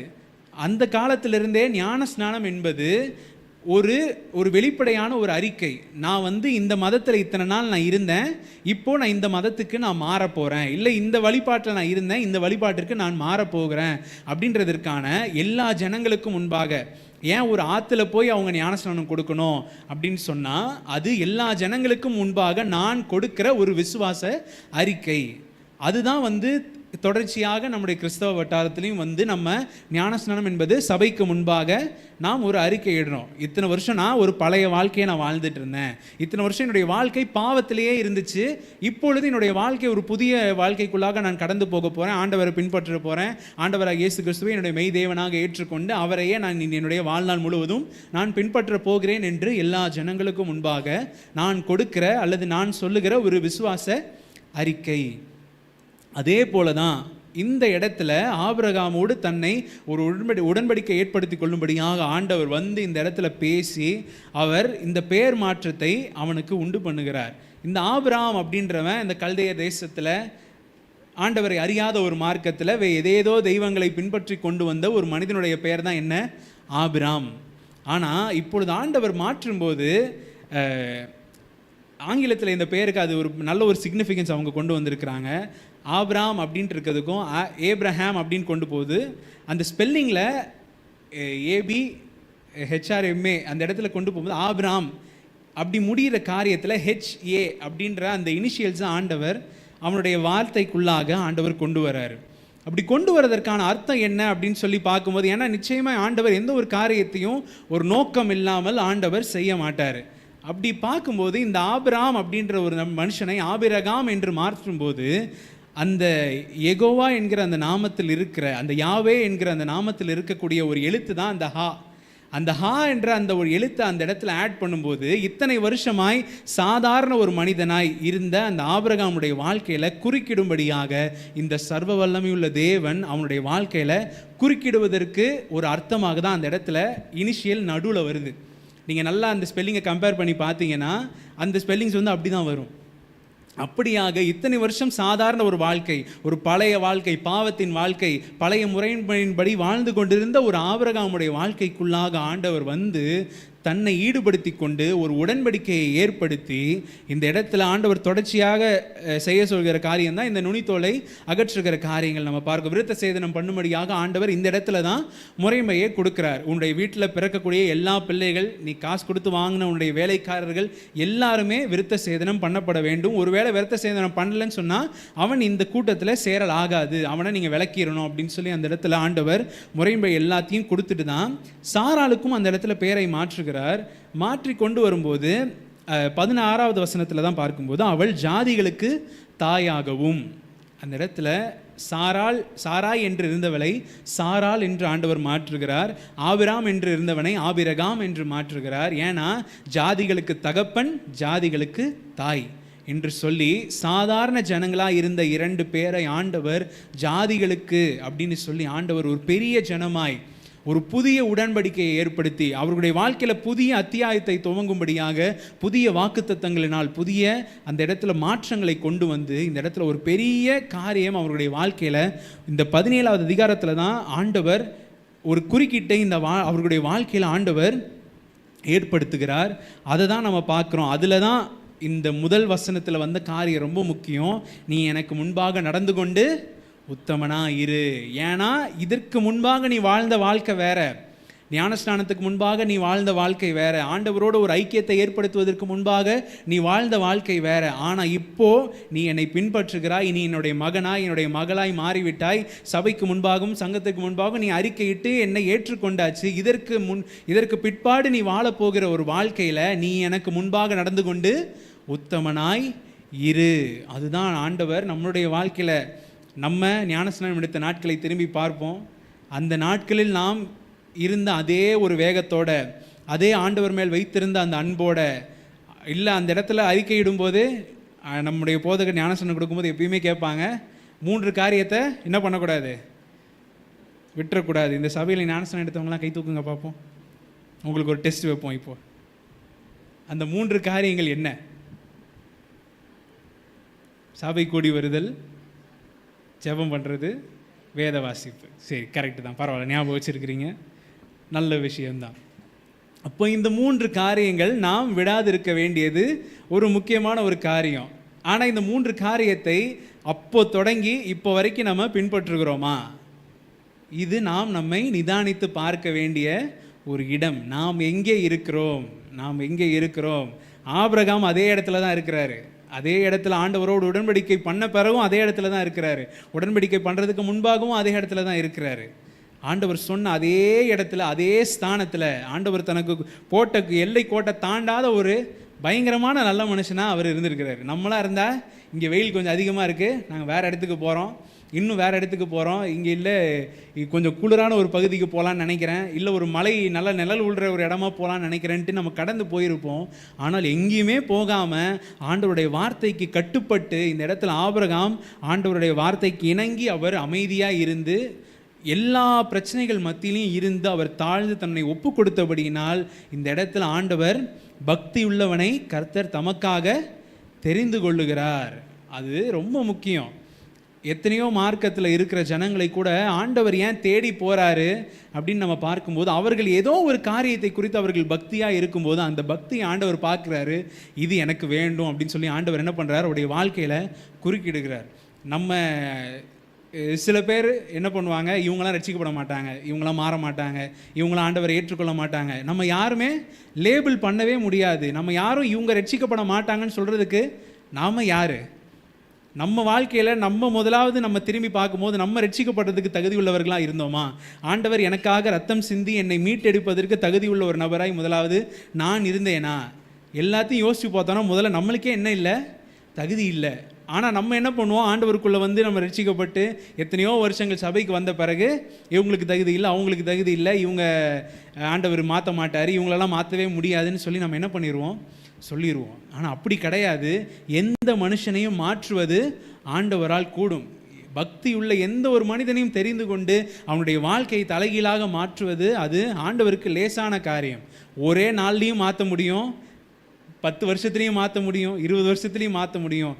எந்த ஒரு நிலைமையுமே ஆண்டவருக்கு கடினமான ஒரு பாதை கிடையாது. இந்த இடத்துல இத்தனை வருஷங்கள் கடந்து வந்த இந்த ஆபிரகாமோடு ஆண்டவர் உடன்படிக்கை செய்து அவனுடைய வாழ்க்கையை மாற்றி அவனுக்கு ஒரு பேர் மாற்றத்தை உண்டு பண்ணி தனி நபராக இருந்த அவனை, ஒருவனாய் இருந்த அவனை ஆண்டவர் தெரிந்து கொண்டு அவனை ஜாதிகளுக்கு தகப்பனாய் மாற்றி, ஒருவனாய் இருந்த அந்த சாராயை சாராளாய் மாற்றி ஜாதிகளுக்கு தாயாக அவளை மாற்றி ஆண்டவர் ஒரு அபிஷேகத்தை அவர்களுக்கு கொடுத்து அவர்கள் மேல் ஆண்டவர் ஒரு புதிய வாக்குத்தத்தத்தை புதிய உடன்படிக்கையை ஏற்படுத்தி இந்த 17வது அதிகாரம் அப்படியே முடியுது. அவர்கள் எல்லாரும் அவங்க வீட்டில் இருந்த எல்லாருமே விருத்த சேதன உடன்படிக்கைக்குள்ளாக வந்து அவர்கள் ஆண்டவர் தங்களுக்கு சொன்ன அந்த புதிய முறைமையின்குள்ளாக புதிய வாழ்க்கைக்குள்ளாக அவர்கள் என்ன பண்ணுறாங்க, கடந்து வராங்க. இதுக்கு முன்பாக இருந்த எல்லா அதிகாரத்திலையும் சொன்னேன், இது பழையன்னு சொல்லி. 21வது அதிகாரத்தில் நம்ம பார்க்கும்போது 22வது அதிகாரத்தில் பார்க்கும்போது ஆண்டவர் ஆபிரகாமை பார்த்து என்ன கேட்குறாரு? 22வது அதிகாரம், இது நானே சொல்லிடுறேன். 22வது அதிகாரத்தினுடைய முதல் வசனமும் 2வது வசனமும் தான் ரொம்ப முக்கியம். அவர் அவனை நோக்கி ஆபிரகாமே என்றார். அவன் இதோ அடியேன் என்றான். அப்பொழுது அவர், உன் புத்திரனும் உன் ஏகசுதனும் உன் நேசகுமாரனுமாகிய ஈசாக்கை அப்படின்னு இந்த இடத்துல வருது. அப்போ பார்க்கும்போது உன் புத்திரனும் உன் ஏகசுதனும் இந்த இடத்துல சொல்லப்பட்டிருக்கு. ஏகசுதனா ஈசாக்கு? ஏகசுதன்னா என்ன? முதல்ல அதனுடைய அர்த்தம் என்ன? ஏகசுதன் என்பது ஒரே குமாரன், ஒரே ஒருத்தன் தான் என் குடும்பத்தில் எனக்கு என்னுடைய வாரிசாக இருக்கிறான் அப்படின்னு சொல்லக்கூடிய ஒரு காரியம் இந்த ஒரு வார்த்தை, ஏக அப்படின்ற அந்த வார்த்தையில். ஆனால் உண்மையில் ஆபிரகாமுக்கு ஒரே ஒரு பையனா? எத்தனை பேர்? 2 பேர். ஆனால் இஸ்மவேல் ஆபிராமுக்கு பிறந்தவன், ஈசாக்கு ஆபிரகாமுக்கு பிறந்தவன். அதனால தான் ஆண்டவர் தெளிவாக அந்த இடத்துல சொல்லும்போது ஆபிரகாமே என்றார். அவன் இதோ அடியேன் என்றான். அப்பொழுது ஆண்டவர் சொல்றார், உன் ஏகசுதனும் உன் நேசகுமாரனும் ஆகிய ஈசாக்கை. அப்போ அறியாமையின் காலத்தை ஆண்டவர் காணாதவர் போல் இருந்தால் என்று நம்மளுக்கு வசனம் இருக்கு. அதே போல் இந்த அறியாமையின் நாட்களில் நடந்த காரியங்கள் எல்லாவற்றையும் ஆண்டவர் அகற்றி இந்த 17வது அதிகாரத்தை ஆண்டவர் ஆபிரகாமுக்கு ஒரு புதிய துவக்கமாக ஆண்டவர் மாற்றி கொடுக்கிறார். நம்முடைய வாழ்க்கையில் நம்ம ஆண்டவரை ஏற்றுக்கொண்ட அந்த ஒரு நேரம், அந்த ஒரு நாள் நம்முடைய வாழ்க்கையில் ஒரு பெரிய மாற்றம். அது நம்முடைய வாழ்க்கையில் ஒரு புதிய சாப்டர், ஒரு new chapter, new life, new beginning. எல்லாமே நம்முடைய வாழ்க்கையில் பழையவைகள் எல்லாம் ஒளிந்து போயின, எல்லாம் புதிதாயின என்று சொல்லப்படத்தக்கதாய் அந்த இடத்துல நம்முடைய வாழ்க்கை மாற்றப்படுகிறது. அதே போல் இந்த இடத்துல ஆபிரகாமுடைய வாழ்க்கை மாற்றப்பட்டு 18வது அதிகாரத்திற்குள்ளாக நம்ம வந்து விடலாம். பின்பு கர்த்தர் மம்ரேயின் சமபூமியிலே அவனுக்கு தரிசனமானார். இந்த அதிகாரங்களில் வருகிற எல்லா சம்பவங்களும் நிச்சயமாக உங்களுக்கு தெரிந்திருக்கக்கூடும். ஒருவேளை தெரிந்திருக்காது என்று சொன்னால் நீங்கள் வீடுகளில் வாசிக்கலாம். ஒருவேளை நீங்கள் இத்தனை நாட்கள் நீங்கள் வாசிக்காமல் இருந்திருந்தீங்கனாலும் நிச்சயமாக நீங்கள் நான் உங்களுக்கு கோடிட்டு காண்பித்த எல்லா வசனங்களும் ரொம்ப சொற்ப வசனங்களாக இருந்தாலும் நீங்கள் வாசிக்கும்போது நிச்சயமாக ஆண்டவர் ஆபிரகாமை நடத்தி கொண்டு வந்த அந்த பாதைகளும், ஆண்டவருக்கும் ஆபிரகாமுக்கு இருந்த அந்த உறவு, ஆண்டவர் எப்படியாக அவனோடு பேசின எல்லா காரியத்தையும் நீங்கள் அவருடைய வாழ்க்கையில் நீங்கள் நிச்சயமாய் நீங்கள் பார்க்க முடியும். இந்த 18வது அதிகாரத்தில் நடக்கிற காரியம் என்ன அப்படின்னு சொன்னால், ஆபிரகாம் தன்னுடைய கூடாரத்தின் வாசலில் உட்கார்ந்துக்கிட்டு இருக்கிறாரு. தன்னுடைய கண்களை ஏறெடுத்து பார்க்கும்போது 3 நபர்கள் அவனுக்கு எதிரே வருகிறதை அவன் பார்க்கிறான். 3 புருஷர்கள் அவனுக்கு எதிரே நின்றார்கள். அவர்களை கண்டவுடனே அவன் கூடார வாசலில் இருந்து அவர்களுக்கு எதிர்கொண்டு ஓடி தரை மட்டும் குனிந்து அவர்களை வரவழைத்து, நீங்கள் இவ்வளோ தூரம் வந்துட்டீங்க, என்னுடைய வீட்டில் வந்து நீங்கள் அமர்ந்து என்னோட நீங்கள் சாப்பிட்டுட்டு தான் நீங்கள் போகணும்னு சொல்லி அவர்களை வரிந்து கேட்கும்போது அவர்கள் வருகிறார்கள். வரும்போது இந்த இடத்துல ஒரு நல்ல உபசரிக்கிற ஒரு மனுஷனாக இந்த இடத்துல ஆபிரகாம் இருந்திருக்கிறார் அப்படின்றத நம்ம பார்க்குறோம்.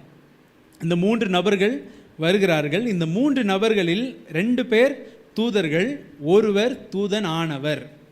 அது மிகவும் முக்கியமான காரியம். ஆகாரை வனாந்தரத்தில் சந்திக்கிறவர் யாரு? கர்த்தருடைய தூதனானவர்.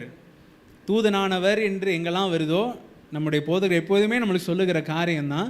தூதனானவர் என்று வரும்போது ஆண்டவராகிய இயேசு கிறிஸ்து பழைய ஏற்பாட்டில் தன்னை வெளிப்படுத்தும் போது தூதனானவராக இந்த பூமிக்கு இறங்கி வந்து அவர் அந்த இடத்துல இடைப்படுகிற காரியத்தை பார்க்க முடியும். இதை எப்படி நம்ம வித்தியாசப்படுத்தி நம்ம பார்க்க முடியும் அப்படின்னு சொல்லும்போது, தூதனானவர் என்று எங்கெல்லாம் வருதோ அவர் அந்த இடத்துல ஜனங்களை ஆசீர்வதிக்கிறார். அவர் அந்த ஜனங்களுக்கு ஒரு கட்டளையை கொடுக்கிறார் என்பதை நம்ம பார்க்குறோம். தூதர்கள் வரும்போது தூதர்கள் ஆண்டவர் இடத்துலேருந்து செய்தியை பெற்றுக்கொண்டு வருகிறார்கள். அவங்க அந்த இடத்துல பேசும்போது ஒரு வார்னிங் மெசேஜ், ஒரு எச்சரிப்பின் செய்தியாக இல்லை ஆசீர்வாதத்தின் செய்தியாக சொல்லிட்டு அவங்க கடந்து போயிடுவாங்க. ஆனால் தூதனானவர் எங்கே வருகிறாரோ அவர் அந்த இடத்துல அந்த ஜனங்களை ஆசீர்வதிக்கிறார் என்று நம்மளால் பார்க்க முடியும். இதற்கு ஆங்கிலத்தில் வந்து கிறிஸ்டாஃபனி அப்படின்னு சொல்லுவாங்க. ஆண்டவர் பழைய ஏற்பாட்டில் தன்னை கிறிஸ்துவானவர் தூதனாக தன்னை எங்கெல்லாம் வெளிப்படுத்தினாரோ அதை கிறிஸ்டாஃபனி என்று சொல்லி அந்த இடத்துல அவர்கள் ஒரு டேர்மாக அந்த இடத்துல கொடுத்துருக்குறாங்க. அப்போ பார்க்குறோம் இந்த இடத்துல 3 நபர்கள் வரும்போது கர்த்தருடைய தூதனானவர் அவரோடு சேர்ந்து 2 தூதர்கள் வராங்க. வந்து 16வது அந்த முதல் வசனத்திலேருந்தே பார்க்கும்போது அவர்கள் அந்த இடத்துல அவர்கள் இருக்கிறாங்க, பேசுகிறாங்க, ஆசீர்வாதத்தை கொடுக்குறாங்க.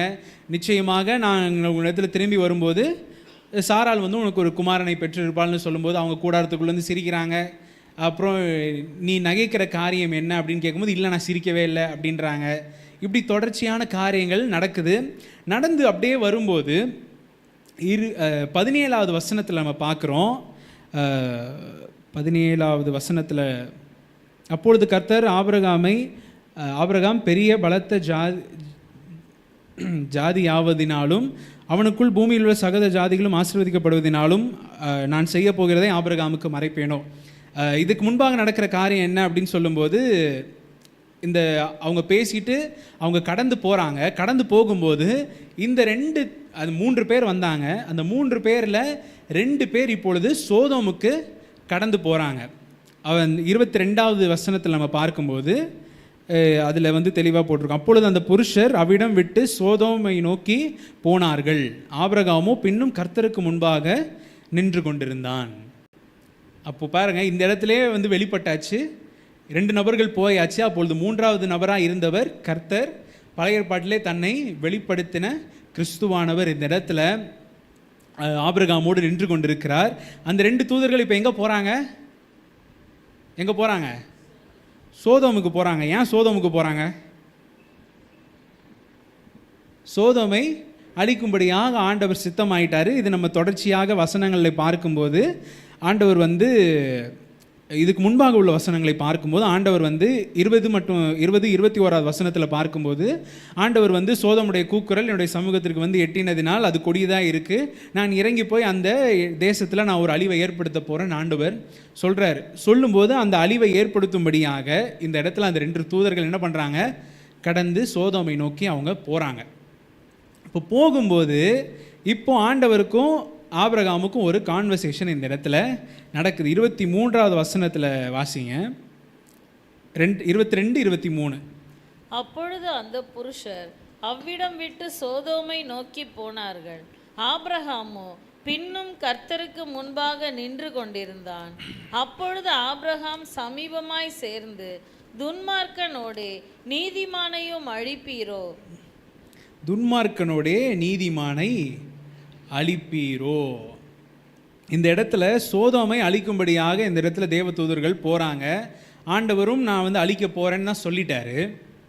ஆனால் அங்கே இருக்கிற ஜனங்களுக்காக இந்த இடத்துல ஏன் ஆபிரகாம் முறையிட வேண்டும்? லோத்து அங்கே இருக்கிறார். அதாவது நல்ல மாட்டுக்கு ஒரு சூடு. ஆனால் இவர் என்ன பண்ணுறாரு? திரும்பி இன்றைக்கு நான் தியானிக்கும் போதே உண்மையிலே சாம் கிட்ட கூட சொல்லிட்டு இருந்தேன், எனக்கே லோத்து மேலே கோவம் வருது, என்னடா பண்ணிகிட்டு இருக்கிறாரு அவர் அப்படின்ற மாதிரி தான் எனக்கே வந்து இருந்துச்சு. இப்போது 19வது அதிகாரத்தினுடைய முதல் வசனத்தை வாசிங்க. ஆபிரகாம் வந்து அதை முறையிட்டு 6 முறை ஒரு பேரம் பேசுகிறார் ஆண்டவர்கிட்ட. ஆண்டவரே 50 நீதிமான்கள் இருந்தால் அழிப்பீரோ, 45 பேர் இருந்தால் அழிப்பீரோ, 40 பேர் இருந்தால் 30, 20, 10க்கு கடைசியில் கொண்டு வந்துட்டார். அப்போது இதிலிருந்தே நம்ம வந்து கிறிஸ்துவானவருடைய அதிகாரத்தை நம்மளால் பார்க்க முடியுது. ஒரு தூதன் கிட்ட இந்த இடத்துல இப்படி என்ன பண்ண முடியாது? பேச முடியாது. தூதன் ஆண்டவரிடத்துல கட்டளையை பெற்றுக்கொண்டு வருகிறவன், அவன் அந்த இடத்துல முடிவை தான் சொல்ல முடியும். ஆண்டவர் இப்படி சொல்லிட்டாரு, இது நடக்கும் அப்படின்னு சொல்ல முடியும். ஆனால் இந்த இடத்துல அந்த கிறிஸ்துவானவருக்கும் ஆபிரகாமுக்கும் நடக்கிற அந்த உரையாடலில் பார்க்குறோம். ஆண்டவரே 45 பேர் இருந்தால் நீ அழிப்பீரோன்னு சொல்லும்போது அவர் சொல்கிறாரு, இல்லை அழிக்க மாட்டேன். 40 பேர் இருந்தால் அழிப்பீரோ? இல்லை அழிக்க மாட்டேன். 30 இப்படி வரும்போது கடைசியாக அந்த இடத்துல நான் என்ன பண்ண மாட்டேன், 10 பேர் இருந்தால் நான் அழிக்க மாட்டேன் அப்படின்னு சொல்லி அந்த இடத்துல கட்டளையை கொடுக்கத்தக்கதான அதிகாரத்தை பெற்றுக்கொண்ட கிறிஸ்துவானவர் இந்த இடத்துல தேவதூதனானவர் என்று பழைய ஏற்பாட்டில் சொல்லக்கூடிய முறைமையின்படி இந்த இடத்துல அவர் இருக்கிறார். பேசி இந்த இடத்துல அவங்க என்ன பண்ணுறாங்க? கர்த்தர் ஆபிரகாமோடே பேசி முடித்த பின்பு போய்விட்டார். ஆபிரகாமும் தன்னுடைய இடத்திற்கு திரும்பினான். ஆபிரகாம் எங்கே ஆண்டவர் தன்னை வைத்தாரோ அதே இடத்திற்கு அவன் திரும்பிவிட்டான். ஆனால் நாய் தான் கக்கினதை தின்னுகிறது போல மனுஷனும் தன் மூடத்தனத்துக்கு திரும்புகிறான் என்று சொல்லப்பட்ட வசனத்தின் பிரகாரமாய் லோத்து மீண்டுமாக சோதோமுக்கு அவர் போயிட்டாரு. சோதோமுக்கு போனது மட்டும் இல்லை, இந்த இடத்துல ஒரு ஹைலைட்டும் இருக்குது. 19வது அதிகாரத்தோட முதல் வசனத்தை வாசிங்க. அந்த 2 தூதரும் சாயங்காலத்திலே சோதோமுக்கு வந்தார்கள். லோத்து சோதோமின் வாசலிலே உட்கார்ந்திருந்தான். லோத்து சோதோமின் வாசலிலே உட்கார்ந்திருந்தான். இந்த இடத்துல இந்த ஒரு வார்த்தை நாம் கடந்து போகக்கூடிய ஒரு வார்த்தை கிடையாது. பழைய அந்த காலகட்டத்தின் முறைமையின்படி ஒரு தேசத்தினுடைய வாசலில் யார் உட்கார்ந்துருப்பாங்க, அதுவும் சாயங்காலத்தில் யார் உட்கார்ந்துருப்பாங்க அப்படின்னு சொன்னால் தேசத்தின் மூப்பர்கள் அமர்ந்திருப்பார்கள். அந்த தேசத்தின் காரியங்களை குறித்து பேசி முடிவுகளை எடுப்பது, இப்படிப்பட்ட காரியங்கள் இந்த தேசத்தின் வாசலில் நடக்கும். அப்போ அந்த தேசத்தின் வாசலில் மூப்பர்கள் இருக்கணும், அந்த மூப்பர்கள் பேசுவாங்க. ஆனால் இந்த சாயங்காலத்தில் இப்போ யார் இங்கே இருக்கிறா? லோத்து இங்கே இருக்கிறார். சோதோமுக்கு எதிரே கூடாரம் போட்டவர், சோதோமுக்கு அருகிலே கூடாரம் போட்டவர், சோதோமிலேயே போய் கூடாரம் போட்டவர், இப்போ கடைசியில் என்ன ஆயிட்டாரு? சோதோம் நாட்டினுடைய மூப்பராகவே மாறக்கூடிய ஒரு நிலைமை இந்த இடத்துல வந்துருச்சு. இது எதனால் வந்திருக்க கூடும் அப்படின்னா, சோதோமின் ராஜாவை ஆபிரகாம் மீட்டு கொண்டு வராரு. அவனுடைய எல்லா காரியத்தையும் மீட்டு எந்த ஒரு கமிஷனும் இல்லாமல், இந்தாப்பா நீயே வச்சுக்கோ, எனக்கு எதுவுமே வேண்டாம், ஆபிரகாமை ஐஸ்வர்யம் ஆக்கினேன் என்று நீ சொல்லாதபடிக்கு எல்லாத்தையும் நீயே வச்சுக்கோன்னு கொடுத்துட்டாரு. கொடுத்த பிறகு இப்போ அங்கே யார் இருக்கிறா? ஆபிரகாம் இந்த இடத்துல அந்த சோதோமின் ராஜாவுடைய டீலிங்க்கு மசிஞ்சு போகலை. ஆனால் இப்போ யார் இருக்கிறா? இங்கே பயங்கரமான ஒரு வேவரிங் மைண்டில் இருக்கிற லோத் அந்த இடத்துல இருக்கிறாரு. அவருக்கு இப்போது ஒரு பெரிய செல்வாக்கு. ஏன்? தன்னுடைய இந்த சோதோமின் ராஜாவை மீட்டெடுத்து கொண்டு வந்தவர் தன்னுடைய சித்தப்பா. அவர் தான் இந்த இடத்துல பெரிய ஒரு மீட்பை ஏற்படுத்தி வந்திருக்கிறார். அதனால இப்போ இந்த சோதோமில் இவருக்கு என்ன இருக்குது? பதவி கிடைத்து விட்டது, ஒரு செல்வாக்கு கிடைச்சிருச்சு, ஒரு நல்ல பேர், பயங்கர ஃபேமஸான ஒரு ஆளாக இந்த இடத்துல இப்போ இந்த சோதோம் தேசத்தில் இருக்கும்படியாக இப்பொழுது இந்த லோத்துக்கு ஒரு காரியம் கிடைத்து விட்டது. எப்பொழுதுமே மனுஷனுக்கு புகழ்ச்சியே சோதனை. அதே போல் ஒரு மனுஷனுடைய உண்மையான அடையாளம் எங்கே வெளிப்படும் அப்படின்னு சொன்னால், அவனுடைய வாழ்க்கையில் உயர்வுகள் வரும்போது, அவனுடைய வாழ்க்கையில் ஆசீர்வாதங்கள் வரும்போது தான் அவனுடைய உண்மையான ட்ரூ ஐடென்டிட்டி அப்படின்னு சொல்லுவாங்க. அந்த உண்மையான சுபாவங்கள் அப்பொழுது தான் நம்முடைய வாழ்க்கையில் வெளியே வரும். நான் முன்னாடி சொன்னேன், கல்யாணம்னு வரும்போது தான் எல்லோருடைய சுயரூபம் என்ன ஆகுது? வெளியே வருது. அதே போல் ஒரு மனுஷனுடைய வாழ்க்கையில் உயர்வுகள் வரும்போது, பெருமைகள் வரும்போது, ஒரு 2-3 பேர் அவனை ரொம்ப தூக்கி பேசினாலே அவனுடைய வாழ்க்கையில் உண்மையான சுயரூபம் என்ன ஆகும்? வெளியே வரும். இந்த இடத்துல இவரும் இப்போது அவருடைய வாழ்க்கையில் நல்ல ஒரு ஸ்தானம் வந்த உடனே, இத்தனை நாட்கள் அவர் சோதோமில் இருந்து அவருக்கு பிரச்சனைகள் வந்து, போராட்டம் வந்து, இப்போ ஆபிரகாம் அவரை மீட்டெடுத்த பிறகு ஒழுங்காக ஆபிரகாம் கிட்ட போய் இவர் என்ன பண்ணியிருந்திருக்கணும்? அடங்கி இருந்திருக்கணும். ஏற்ற காலத்தில் தேவன் உன்னை உயர்த்தும்படி அவருடைய பலத்த கரத்திற்குள் அடங்கி இரு என்று சொல்லப்பட்ட அந்த வார்த்தை நமக்கு தெரியுது. ஆனால் என்ன பண்ணல? அவருக்கு தெரியல, அவருக்கு அடங்கி இருக்கவும் பிடிக்கல. இவர் அந்த இடத்துல ஆபிரகாமோடு போகாதபடிக்கு இப்பொழுது திரும்பியும் மூடன் தன் மூடத்தனத்திற்கு திரும்புகிறான் என்று சொல்லப்பட்டது போல இவர் இந்த மூடத்தனத்திற்கு திரும்பி எங்கே தான் வந்து உட்காந்துட்டு இருக்கிறாரு? சோதோமின் வாசலிலே வந்து அமர்ந்திருக்கிறார். எவ்வளோதான் ஆண்டவர் பேசினாலும், எவ்வளோதான் ஆண்டவர் கண்டித்தாலும், எவ்வளோதான் வார்த்தைகளை கொடுத்தாலும் தன்னுடைய மாற்றிக்கொள்ளாதபடிக்கு தன்னுடைய இருதயத்தை கடினப்படுத்துகிற ஒரு மகனாக இந்த இடத்துல இவர் இருக்கிறாரு. இப்போ வந்த பிறகு அவர்களை பார்த்த பிறகு இவர் எதிர்கொண்டு போய் தரை மட்டும் குனிந்து, ஏன்னா இது வந்து ட்ரெடிஷன். ஏன்னா இப்போ ஆபிரகாமும் இந்த 3 பேரை பார்க்கும்போது என்ன பண்ணார்? தரை மட்டும் குனிந்து நீங்கள் என் வீட்டுக்கு வாங்க அப்படின்னு கூப்பிட்டாரு. அதே ட்ரெடிஷன் தான் இவருக்கும் என்ன பண்ணுறாரு? தரையை மட்டும் குனிந்து வணங்கி வாங்க என் வீட்டுக்கு அப்படின்னு வேற பண்ணுறாரு. கூட்டிகிட்டு போகிறாரு. கூட்டிகிட்டு போகும்போது இந்த இடத்துல இந்த சோதோமின் ஜனங்கள் எவ்வளவு பொல்லாதவர்கள் என்பது இந்த இடத்துல தான் நம்மளுக்கு தெரியும். 5வது வசனம், அதாவது 4வது வசனம் 5வது வசனம், இது ரெண்டுத்தையுமே வாசிங்க. 19வது அதிகாரம் 4வது 5வது வசனம். அவர்கள் படுக்கும் முன்னே சோதோம் பட்டணத்து மனிதராகிய வாலிபர் முதல் கிழவர் மட்டுமுள்ள ஜனங்கள் அனைவரும் நானா திசைகளிலும் இருந்து வந்து வீட்டை சூழ்ந்து கொண்டு லோத்தை கூப்பிட்டு, இந்த ராத்திரி உன்னிடத்தில் வந்த மனுஷர் எங்கே? நாங்கள் அவர்களை அறியும்படிக்கு அவர்களை எங்களிடத்தில் வெளியே கொண்டு வா என்றார்கள். அவர்களை நாங்கள் அறியும்படி எங்களிடத்தில் வெளியே கொண்டு வா என்றார்கள். சோதோமில் நான் முன்னாடியே சொன்னேன், ஓரின சேர்க்கை என்பது ஒரு பெரிய பாவமாக அந்த தேசத்தில் இருந்துச்சு. அதுவும் இவர்கள் தூதர்களுக்கு நிச்சயமாகவே ஆண்டவர் அவர்கள் மேல் ஒரு மகிமை வைத்தபடியினால் மனித உருவத்தில் இருந்திருந்தாலும் அவர்கள் மேல் ஒரு மகிமை, ஒரு அழகு அவர்கள் மேல் இருந்திருக்கும். இப்போது உன் வீட்டுக்கு வந்தது யார்? அவர்களை என்ன பண்ணு, வெளியே கொண்டு வா, அவங்கள நாங்கள் பார்க்கணும்னு இவங்க கேட்கல. இவர்கள் கேட்குற அர்த்தம் வேற. அது ஒரு மோசமான ஒரு காரியத்திற்காக இவர்கள் கேட்கிறார்கள். இப்படிப்பட்ட ஒரு தேசத்தில் எப்படி இந்த மனுஷனால் இருக்க முடிஞ்சுது அப்படின்றத என்னால் என்ன பண்ண முடியல, என்னால் ஜீர்ணிச்சு பார்க்க முடியல, என்னால் யோசிக்கவும் முடியல. ஏன்னா பொதுவாகவே நம்ம ஒரு வீடு நம்ம வாடகைக்கு போகிறோம் அப்படின்னு சொன்னாலே அந்த வீட்டில் இருக்கிற ஹவுஸ் ஓனர் எப்படிப்பட்டவர், இல்லை அந்த வீட்டில் இருக்கிற டெனண்ட் நம்மளுக்கு கொஞ்சம் ஒத்து போகலனாலே நம்மளுக்கு என்ன பண்ணுவோம், நம்ம வீடு மாறிடலாமா, வேறு இடத்துக்கு போயிடலாமா, வாடகை கம்மியாக இருந்தாலுமே 3 BHK 4 BHK என்ன இருந்தாலும் சரி, நம்மளுக்கு அந்த சூழ்நிலைகள் நம்மளுக்கு சரியாக இல்லை நம்மளுக்கு ஒத்து போகலை, நம்மளுக்கு ஒரு மாதிரி இருக்குது அப்படின்னாலே நம்ம என்ன பண்ணுவோம், அந்த இடத்த காலி பண்ணிடணும், வேறு இடத்துக்கு போய் கஷ்டப்பட்டு இருந்தாலும் பரவாயில்ல, நம்மளுக்கு ஒரு நல்ல நிலைமை இருந்தால் நல்லதுன்னு நம்ம நினைப்போம். ஆனால் இவர் பாருங்க, இப்படிப்பட்ட ஒரு மோசமான ஒரு இடத்துல இவர் தன்னை வருத்தி கொண்டுன்னு கண்டிப்பாக சொல்ல முடியாது. அந்த இடத்துல தன்னையும் ஈடுபடுத்தி கொண்டுன்னு தான் சொல்ல முடியும். ஏன்னா விருப்பம் இல்லாமல் ஒரு மனிதன் இப்படிப்பட்ட ஒரு மோசமான ஒரு இடத்துல இருக்க முடியாது. இவர் அந்த பாவத்தில் இருந்தாரான்னு நம்ம சொல்ல முடியாது. அதற்கான அர்த்தங்களும் நம்மளுக்கு அதுக்கான ஆதாரங்களும் கிடையாது. ஆனால் பாவமாக இருக்குன்னு தெரிஞ்சாலும், என் கூட இருக்கிறவன் தப்பு பண்ணுறான்னு எனக்கு தெரிஞ்சாலும், என் கூட இருக்கிற சொந்தக்காரங்க என்னதான் அவங்க நல்லவங்களாக இருந்தாலும் அவங்க என்ன தப்பான காரியத்துக்கு இழுப்பாங்கன்னு தெரிஞ்சாலும் அந்த இடத்துல நான் அட்ஜஸ்ட் பண்ணிக்கிட்டே அவங்க கூட நான் இருப்பேன் அப்படின்னு சொன்னால் அது என்ன ஆகாது, செட் ஆகாது. இருமனம் உள்ளவன் தன் வழிகளில் அவன் தாறுமாறு உள்ளவன். அவனுடைய வழிகள் மாறிக்கிட்டே இருக்கும். 2 மனசாக இருக்கிறதுனால 2 வழியில் போகும்போது ஆற்றுல ஒரு கால் சேத்துல ஒரு கால்னு போகும்போது ஏதோ ஒரு பகுதியில் வழுக்கி விழுந்து தான் ஆகணும், அந்த இடத்துல சேத்துல அடிபட்டு தான் ஆகணும். அதே போல் இப்படிப்பட்ட ஒரு மோசமான இடத்துல தன்னை ஈடுபடுத்தி கொண்டு அவர் இருக்க வேண்டிய அவசியமே இல்லை. ஆனால் அவர் அந்த இடத்துல என்ன பண்ணுறாரு, இருக்கிறார். நீ எங்கே இருக்கிறாய்? ஆபிரகாமை பார்த்தோம்.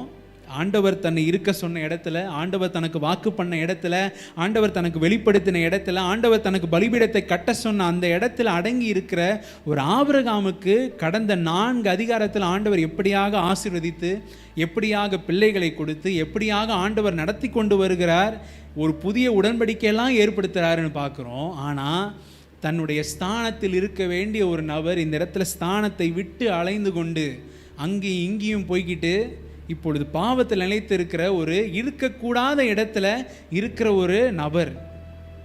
நீதிமொழிகள் 27வது அதிகாரம் 8வது வசனத்தில் பார்க்கிறோம், தன் கூட்டை விட்டு அலைகிற குருவி எப்படி இருக்கிறதோ அப்படியே தன் ஸ்தானத்தை விட்டு அலைகிற மனுஷனும் இருக்கிறான். தன் ஸ்தானத்தில் இருக்காதபடிக்கு ஆண்டவர் எங்கே வைக்கிறாரோ, தேவ பிள்ளைகளே, ஆண்டவர் இப்பொழுது உங்களை எங்கே வைத்திருக்கிறாரோ, இப்பொழுது நீங்கள் இருக்கிற இடம் எதுவோ இதுதான் ஆண்டவர் உங்களுக்கு கொடுத்த இடம், இதுதான் ஆண்டவர் உங்களுக்கு வாக்கு பண்ணின இடம். இந்த இடத்துல நீங்கள் அமர்ந்திருந்து ஆண்டவரே தேவன் என்பதை அறிந்து கொள்ளுங்கள். இந்த இடத்துல நீங்கள் அமர்ந்திருந்து ஆண்டவர் உங்களுக்கு தருகிற ஆசீர்வாதங்கள் அது தாமதமாக இருந்தாலும் அதற்கு நீங்கள் காத்திருந்து பெற்றுக்கொள்வதற்கு நீங்கள் அமர்ந்திருக்க வேண்டும். ஆபிரகாம் எத்தனையோ வருஷங்கள் கடந்து போனாலும் அவன் அந்த இடத்துல ஆண்டவர் வாக்குத்தத்தம் கொடுத்து அந்த வாக்குத்தத்தம் தாமதமானாலும் அவன் அமர்ந்திருந்து அந்த இடத்துல ஆண்டவர்கிட்டேருந்து வாக்குத்தத்தங்களையும் புதிய அடையாளங்களையும் புதிய அபிஷேகத்தையும் புதிய உடன்படிக்கையும் பெற்றுக்கொண்டான். ஆனால் இவர் என்ன பண்ணுறாரு, இங்கே எங்கெல்லாம் எனக்கு பச்சையாக தெரியுதோ அங்கெல்லாம் நான் போவேன்னு எல்லா இடத்துக்கும் போகிற இவருக்கு நிம்மதி இல்லை. ஆனால் ஒரே இடமா இருந்தாலும் அந்த இடத்துல எனக்கு ஆசீர்வாதம் இல்லைனாலும், அந்த இடம் எனக்கு ஒரு சூழ்நிலைகள் விரோதமாக இருந்தாலும் அந்த இடத்துல ஆண்டவர் என்னோடு கூட இருக்கிறார் என்று நம்பிக்கையோடு விசுவாசத்தோடு இருக்கிற ஆபிரகாமுடைய வாழ்க்கை செழிப்பாய் கொண்டே இருக்கிறது. தாவீது வர வர விருத்தி அடைந்தான், சவுல் வர வர சிரித்து போனான் என்று சொல்லப்பட்ட அதே வசனத்தை போல இந்த இடத்துல ஆண்டவருக்காக காத்திருந்து ஆண்டவர் சொன்ன இடத்துல இருந்த ஆபிரகாம் வர வர விருத்தி அடைந்து கொண்டே இருக்கிறான். ஆனால் இந்த இடத்துல லோத்துனுடைய வாழ்க்கை இந்த ஒரே அதிகாரத்தில் முடிந்து போகிறது. நம்ம அதை கடைசியாக நம்ம பார்த்து முடிச்சிடலாம். இந்த வசனங்கள் தொடர்ந்து பார்க்கும்போது நீ கதவை தொற, நான் அவர்களோடு நாங்கள் இருக்க வேண்டும் என்று சொல்லி அந்த இடத்துல ஒரு பெரிய போராட்டமே நடக்குது. கடைசியில் என்ன நடக்குது அப்படின்னு சொன்னால் 16வது அதிகாரத்தில் தூதர்கள் இவங்களை கையை பிடிச்சி தரன்னு கொண்டு வந்து தேசத்திற்கு வெளியே விட்டுடுறாங்க. விட்டு இந்த இடத்துல நிற்காதீங்க, இந்த தேசத்தை ஆண்டவர் அழிக்க போகிறாரு. அதற்கு கொஞ்சம் முந்தி உள்ள வசனங்களை பார்க்கும்போது உனக்கு இந்த ஊரில் மகள்கள் மகன் யாராவது இருக்கிறாங்களா, இல்லை மருமகன்கள் இருக்கிறாங்களா, அவங்களெல்லாம் என்ன பண்ணு, நீ ஒன்றா கேதர் பண்ணி இந்த தேசத்தை விட்டு ஓடி போயிரு அப்படின்றாங்க. ஆனால் அவர்கள் இந்த சோதோமின் ஜனங்களாக இருக்கிறார்கள் என்றதையும் நம்ம பார்க்குறோம். அப்போது இவர் பாவத்தில் இருந்தது மட்டும் இல்லை, பாவத்தோடு இப்போது ஐக்கியமும் வந்துருச்சு. மருமகன்களோடு அந்த இடத்துல போய் பேசுகிறாரு. அவங்க என்ன பண்ணுறாங்க, நாங்கள் இங்கேயே இருந்துக்கிறோம், நாங்கள் பாவத்திலே இருந்துக்கிறோம் அப்படின்னு சொல்லி அவர்கள் அங்கேயே இருக்கிறாங்க. இவருக்கு இப்போது என்ன, ரெண்டு மனசு, இருக்கலாமா போகலாமா, இருக்கலாமா போகலாமான்ட்டு இவர் இழுத்துக்கிட்டே இருக்கிறாரு. அதனால தான் 16வது அதிகாரத்தில் 16வது வசனத்தில் அவர்கள் இவர்களை என்ன பண்ணிட்டாங்க, கொண்டு போய் தேசத்திற்கு வெளியே அவங்க விட்டுட்டு, இங்கே எங்கேயுமே நிற்காம நீ என்ன பண்ணு, இவ்விடத்துலேருந்து ஓடி போயிடு, உன் ஜீவன் தப்ப ஓடிப்போ, பின்னிட்டு பாராதே, இந்த சமபூமி எங்கும் நில்லாதே, நீ அழியாதபடிக்கு மலைக்கு ஓடிப்போ என்றார்கள். இந்த இடத்துல கீழ்ப்படிதலுள்ள ஒரு ஆபிரகாமை பார்க்கிறோம். ஆனால் கீழ்ப்படிதல்லாம் என்னன்னே தெரியாத ஒரு லோத்தை இப்போ நம்ம பார்க்க போகிறோம். என்ன அப்படின்னா, இந்த 17வது அதிகாரத்தில் கடைசியில் பாருங்க, நீ அழியாதபடிக்கு மலைக்கு ஓடிப்போ அப்படின்னு சொல்லி அந்த வசனம் இருக்குது. அதாவது இந்த சோதோம் கொமோராவை ஆண்டவர் அழிக்கும் போது வானத்திலிருந்து அக்கினியும் கந்தகமும் வந்தது அப்படின்னு சொல்லி பார்க்கிறோம். ஆனால் அது உண்மையிலே அது அக்கினியும் கந்தகமும் கிடையாது. அது ஒரு எரிக்கல் அந்த இடத்துல விழுந்துச்சு அப்படின்றதுக்கான ஆதாரங்கள் உண்டு, அதற்கான புவியீர்ப்பு காரியங்கள் உண்டு. வேத வல்லுநர்களும் அவர்கள் சொல்லுகிற காரியம் அதுதான். அந்த இடத்துல ஒரு எரிக்கல், பயங்கரமான ஒரு எரிக்கல் அங்கே விழுந்தபடியினால் அந்த எரிக்கல் மூலமாக அந்த இடத்துல நம்ம எரிமலை குழம்புலேருந்து வருகிற அந்த லாவா போன்ற காரியங்கள் பரவினபடினால தான் அந்த இடத்துல அந்த தேசம் முற்றிலுமாக அழிக்கப்பட்டது என்றதை அவர்கள் சொல்கிறாங்க.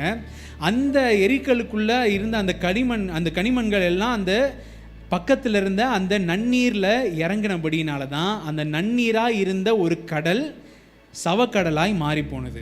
உப்பு தன்மை அந்த சவக்கடலில் ஏன் அதிகமாச்சு அப்படின்றதற்கான காரணம் அதுதான். அந்த எரிக்கலுடைய அந்த வாயு தன்மைகள், அந்த கனிமங்கள் இறங்கி இறங்கி அது முற்றிலுமாக அந்த ஆற்றில் படிந்தபடியினால்தான் அந்த அந்த டெட்சி உப்பு கடல் என்று சொல்லப்படக்கூடிய அந்த இடம் பயங்கரமான ஒரு உப்புத்தன்மை நிறைந்திருக்கக்கூடிய ஒரு பகுதியாக மாறி இருக்கு என்று சொல்லி புவியீர்ப்பு ஆராய்ச்சியாளர்களும் சொல்லுகிற காரியம், வேத வல்லுநர்களும் அதை ஆதாரத்துடன் சொல்ல முடியும். இப்படி இருக்கும்போது இப்படி ஒரு மோசமான ஒரு காரியம் இந்த தேசத்துக்கு நடக்க போகுது, நீ இங்கேருந்து ஓடிப்போ, இப்போது நீ மலைப்பாங்கான இடத்துக்கு போனாதான் நீ தப்பிச்சு போக முடியும்னு சொல்லி இந்த தேவதூதர்கள் இவனுக்கு எச்சரிக்கிறாங்க.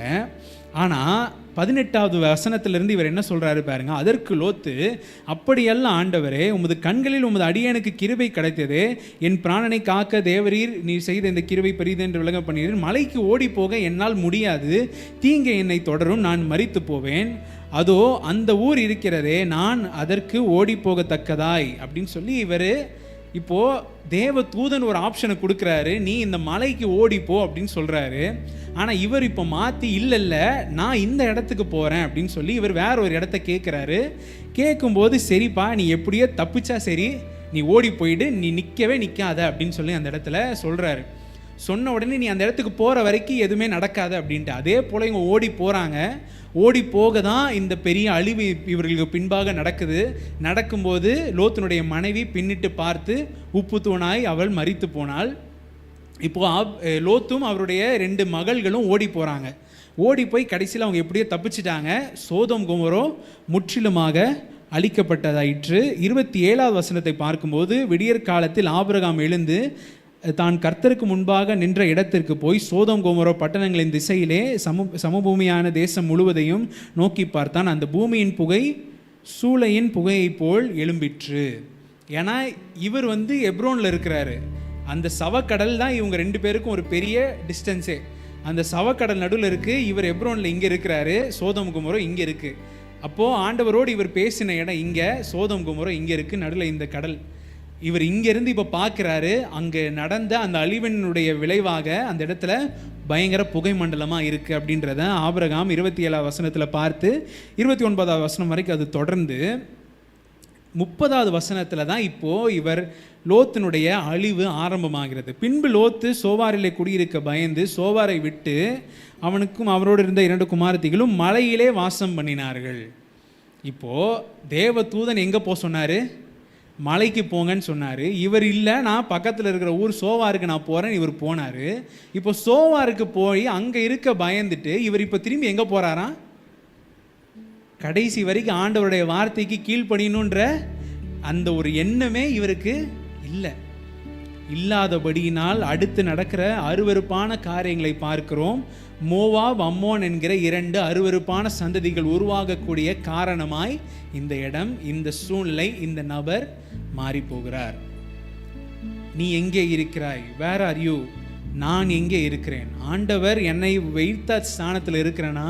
ஆண்டவர் எனக்கு சொன்ன ஸ்தானத்தில் நான் இருக்கிறேனா?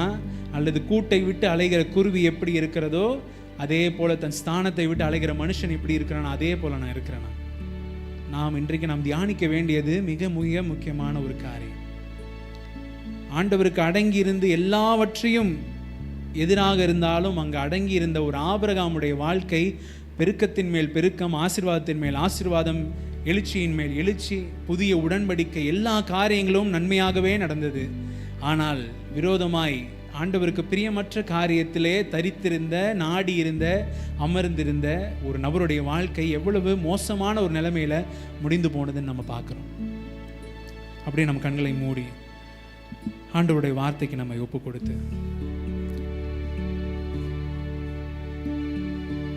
ஸ்தோத்திரிக்கிறோம். ஆண்டவரே, உம்மை நாங்கள் மகிமைப்படுத்துகிறோம். அப்பா, ஆபிரகாமுடைய வாழ்க்கையிலிருந்து ஆண்டவரை இம்மட்டுமாக இந்நாள் வரைக்கும் நீர் எங்களோடு பேசிக் கொண்டிருந்த காரியங்களுக்காக நன்றி செலுத்துகிறோம். லோத்தினுடைய வாழ்க்கையை நாங்கள் பார்த்தோம். ஆண்டவரே, ஆதாமே நீ எங்கே இருக்கிறாய் என்று சொல்லப்பட்ட ஆண்டவரே உம்முடைய வார்த்தை இந்த இடத்துல ஆண்டவரே உம்முடைய வார்த்தைக்கு அடங்கி இருந்து நீர் அவனோடு சொன்ன இடத்திலே தரித்திருந்த, நீர் வாக்கு பண்ணின இடத்துல அமர்ந்திருந்த ஒரு ஆபிரகாமுடைய வாழ்க்கை எப்படியாக இருந்தது என்று பார்த்தோம்.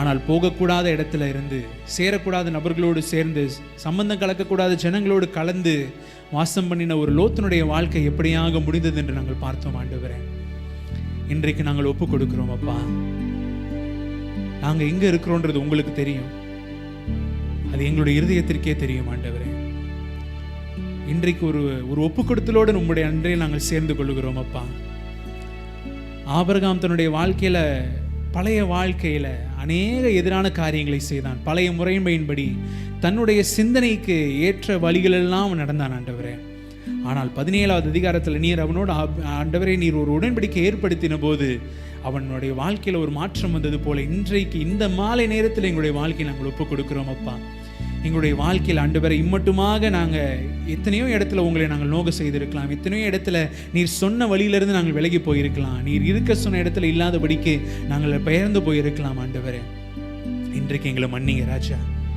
இன்றைக்கு ஒரு ஒப்பு கொடுத்தலோடு மண்டையில் நாங்கள் சேர்ந்து கொள்கிறோம். ஆண்டவரை, உங்களுடைய செட்டையிற்குள்ளாக கோழி தன் குஞ்சுகளை செட்டையில் கீழே சேர்த்து அணைக்கிறது போல எத்தனையோ தரம் உன்னை சேர்த்துக்கொள்ள மனமாக இருந்தேன், ஆனால் உனக்கோ மனமில்லாமல் போயிற்று என்று சொல்லி எருசலேமை பார்த்து நீர் சொன்னது போல அல்ல தகப்பனே. கோழி தன் குஞ்சுகளை செட்டையின் கீழே சேர்த்து கொள்ளுகிறது போல நாங்கள் உங்களுடைய செட்டையின் கீழாக வந்து மறைந்து கொள்ளுகிறோம். ஆண்டவரே, கண்மலையின் வெடிப்பிற்குள்ளாக வந்து தங்கிக் கொள்ளுகிற புறாவை போல உங்களுடைய வெடிப்பிற்குள்ளாக நாங்கள் வருகிறோம். அப்பா, ஏற்ற காலத்தில் தேவனாகிய நீர் எங்களை உயர்த்தும்படி உங்களுடைய பலத்த கரத்திற்குள் நாங்கள் அடங்கி இருக்கிறோம். ஆண்டவரே, நன்மையான எந்த ஈவும் பூரணமான எந்த வரும் பரத்திலிருந்து உண்டாகி ஜோதிகளின் பிதாவிடத்திலிருந்து இறங்கி வருகிறது என்று சொல்லப்பட்ட வசனத்தை போல எல்லா காரியங்களும் உம்மிடத்திலிருந்து எங்களுக்கு வருகிறது. அது நிச்சயமாய் அது நன்மையாகவே இருக்கும் என்று நாங்கள் அறிந்திருக்கிறோம். ஆண்டவரே, அது தாமதித்தாலும் குறித்த காலத்திற்கென்று நீர் அதை வைத்திருக்கிறீர். ஆண்டவரே, நீர் நிச்சயமாய் அதை செய்வீரப்பா. தேவனாகிய கர்த்தராகிய நான் ஏற்ற காலத்தில் அதை நடப்பிப்பேன் என்று சொன்னீங்களே ராஜா, நீங்க நடத்துங்க தகப்பனே, நீங்க நடத்துங்க. ஆண்டவரே, நாங்கள் ஒப்பு கொடுக்கிறோம். அப்பா, முற்றிலுமாக நாங்கள் அர்ப்பணிக்கிறோம். ஆண்டவரே, நீரே எங்களுக்கு ஆறுதல் செய்கிறவர், நீரே எங்களை நடத்துகிறவர். ஆண்டவரே, மண்டையில் நாங்கள் எங்களை முற்றிலுமாக எங்கள் இருதயங்களை ஒப்புக் கொடுக்கிறோம், எங்கள் சிந்தனைகளை ஒப்புக் கொடுக்கிறோம். ஆண்டவரே, எல்லாவற்றையும் முற்றிலுமாக நாங்கள் தாழ்த்தி இந்த மாலை நேரத்தில் முற்றிலுமாக உங்களுடைய பாதத்தில் வைத்து ஆண்டவரே, எங்களுடைய சித்தம் அல்ல, எங்களுடைய விருப்பங்கள் வாஞ்சைகள் அல்ல தகப்பனே, நீர் எங்களை நடத்துகிற பாதைகள் ஆண்டவரே உற்சாகமாய் நாங்கள் ஓடுவதற்கு ஆசையாய் நாங்கள் இருக்கிறோம். ஆண்டவரே, நீங்க நடத்துங்க. உங்களுடைய பிள்ளைகளாகிய நாங்கள் எங்கள் இருதயத்தை ஒப்புக் கொடுக்கிறோம். ஆண்டவரே, ஒரு மனதாய் நாங்கள் ஒப்புக் கொடுக்கிறோம். அப்பா, நீங்க பொறுப்பெடுத்துக் கொள்ளுங்க, நீங்க ஆசீர்வதிங்க, நீங்க பலப்படுத்துங்க. இந்த வார்த்தைகளை கேட்ட ஒவ்வொரு பிள்ளைகளுடைய வாழ்க்கையில ஆசீர்வாதத்தை கட்டளையிடுங்க ஆண்டவரே. ஒவ்வொரு பிள்ளைகளுடைய இருதயத்தோடும் பேசுங்க ஆண்டவரே. ஆன்லைனில் பார்த்த பிள்ளைகளாக இருந்தாலும் யாராக இருந்தாலும் அவர்கள் இதயத்தில் ஒரு மாற்றத்தை, ஒரு புதிய உடன்படிக்கையை நீங்கள் ஏற்படுத்துங்க ஆண்டவரே. துதிகான மகிமையெல்லாம் ஒருவருக்கே எடுக்கிறோம். இயேசு கிறிஸ்து மூலமாய் ஜெபிக்கிறோம் எங்கள் ஜீவனுள்ள எங்கள் நல்ல பிதாவே. ஆமென், ஆமென். எல்லாம் சொல்ல, என் ஆத்துமாவே கர்த்தரை ஸ்தோத்ரி, என் முழு உள்ளமே பரிசுத்த நாமத்தை ஸ்தோத்ரி. என் ஆத்துமாவே கர்த்தரை ஸ்தோத்ரி, கர்த்தர் செய்த சகல உபகாரங்களையும் மறவாதே. ஆமென், ஆமென். கர்த்தர் ஆசீர்வதிப்பார்.